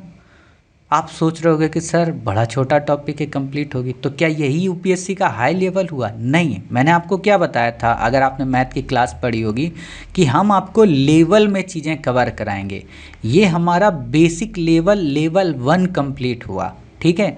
अब आपका जो लेवल 2 है वो क्या होगा कि जब आप प्रैक्टिस सीट के क्वेश्चन करोगे, ठीक है, तो वहाँ आपको इसके बियॉन्ड जाके और टाइप मिलेंगे, ठीक। तो आपको जो भी क्वेश्चन आते हों, आपने अगर सॉल्व कर लिया अच्छी बात है, नहीं सॉल्व किए तो कोई बात नहीं। उन प्रैक्टिस सीट के क्वेश्चन के सॉल्यूशन बेस्ड क्लासेस आएंगी जैसे ये आ रही हैं, ठीक है। तो अगर जो क्वेश्चन आपको नहीं समझ में आएगा या जो वहाँ एक ट्रिक लगेगी वो हम बता देंगे। तो सेकेंड लेवल आपका इन क्वेश्चन से हो गया। थर्ड जो लेवल है वो बैक ईयर के क्वेश्चन से हो गया, जो यूपीएससी में, स्टेट पीसीएस में, अदर एग्जाम्स में आए, ठीक है। वैसे तो इसी प्रैक्टिस सीट में ही कवर हो जाएगा, लेकिन फिर भी हम इसको अलग से एक मान ले रहे हैं। फोर्थ जो लेवल है वो है हमारा टेस्ट सीरीज का। टेस्ट सीरीज जब आएगी उसको आप सॉल्व करोगे, फिर उसका हम डिस्कशन आपको कवर कराएंगे। तो इस तरीके से 4 लेवल में आपका ये चाहे ब्लड एंड रिलेशन हो या रीजनिंग हो या मैथ हो, वो कवर होगी। और जब चारों लेवल आप ईमानदारी से कवर कर लोगे तब हम कहेंगे कि बाबू कैट का क्वेश्चन पूछो, चाहे मैट का क्वेश्चन पूछो, चाहे एसएससी का क्वेश्चन पूछो, किसी भी एग्ज़ाम का क्वेश्चन पूछो, टफ से टफ पूछो, हम दे देंगे एग्ज़ाम, है ना। तो ये समझना है, यही समझाना चाह रहा था मैं। तो अब आपकी जैसे क्लास हो गई है ना। आप इस क्लास को कभी भी देख रहे हो, मान लो आज से 20 दिन बाद देख रहे हो, 1 महीने बाद देख रहे हो, एग्ज़ाम के 2 महीने पहले देख रहे हो, 2 साल बाद देख रहे हो, है ना। आपको इस क्लास को करने के बाद इसकी जो प्रैक्टिस सीट है वो अगर आपको लेनी हो, आप किसी भी time Telegram Shri IAS academy का जो चैनल है वहाँ पर आप मैसेज कर देना कि सर हमको CSAT की PDF चाहिए, ठीक है। या ब्लड एंड रिलेशन के टॉपिक की प्रैक्टिस सीट चाहिए, वो आपको हम वहाँ पे पर्सनली भेज देंगे, ठीक। वरना तब तक तो ऐप आ जाएगा। अगर आप 10 दिसंबर 2023 के बाद देख रहे हैं तो आपको ऐप मिलेगा, और ऐप में आपको स्टोरेज के रूप में वहाँ जहाँ PDF का सेक्शन आएगा वहाँ पे आप PDF में जाके CSAT की PDF डाउनलोड कर सकते हैं, ठीक। अब बात करते हैं कि प्रैक्टिस सीट कितने क्वेश्चन होंगे। तो प्रैक्टिस सीट लगभग 3 से 4 सेट होंगे। 3 से 4 सेट मतलब 3 से 4 पार्ट में प्रैक्टिस सीट आएगी। इन 3 से 4 प्रैक्टिस सीट के पार्ट में लगभग आपको 1000 क्वेश्चन मिलेंगे। तो 1000 यहाँ से हो गए, फिर आपके लगभग 30+ मतलब टेस्ट हो जाएंगे, तो 3000 टेस्ट, 3000 क्वेश्चन यहाँ से हो गए। तो लगभग मैं ये मान के चलता हूँ कि अगर प्रति टॉपिक हम 1000 क्वेश्चन दे रहे हैं, 24 टॉपिक आपको कवर कराएंगे, तो 24,000 ये क्वेश्चन हो गए, 3000 आपके टेस्ट सीरीज के हो गए, तो 27,000 क्वेश्चन हो गए। 27 में हमने फिर भी मान लिया कि 21,000 क्वेश्चन हो गए, यानी कि 21,000 क्वेश्चन हम आपको रीजनिंग में सॉल्व करा देंगे और 21,000 क्वेश्चन ही हम आपको मैथ में सॉल्व करा देंगे। अर्थात 42,000 क्वेश्चन केवल मैथ और रीजनिंग के आप सॉल्व करेंगे। तो क्या आपको नहीं लगता है कि 42,000 क्वेश्चन में जो 50 क्वेश्चन आने हैं दोनों को मिला के, उसमें से आप 35 भी नहीं सॉल्व कर पाओगे? कर लोगे। और वैसे भी प्रैक्टिस मैन मेक्स परफेक्ट, ये आप सुनते ही हो, लेकिन मैं इस लाइन को चेंज करता हूँ। मैं कहता हूँ कि perfect practice makes man perfect, ठीक है।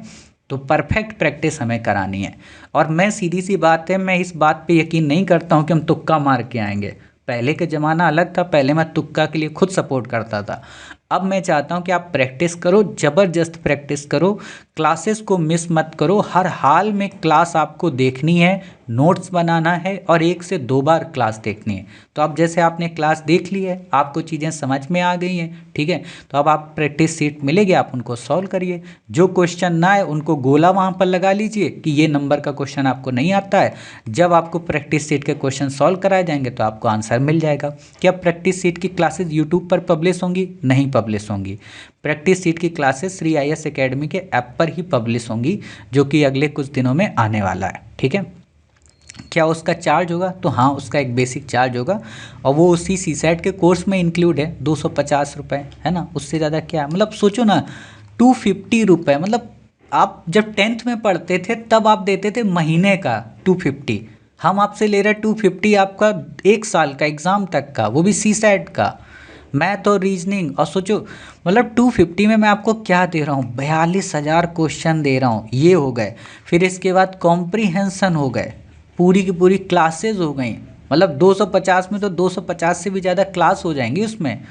1 रुपये की क्लास आपको नहीं पड़ेगी, वो सोच लो आप, ठीक है। खैर, और फ्री के लिए तो ऑलरेडी है, फ्री आप यूट्यूब पर देखिए। तो मिलते हैं फिर अपनी नए टॉपिक या कहें नए क्लास में। क्या है क्लास का नाम? डायरेक्शन टेस्ट, ठीक है, डायरेक्शन टेस्ट। तो तब तक अपना ख्याल रखिए, स्वस्थ रहिए। जय हिंद, जय भारत, वंदे मातरम, भारत माता की जय।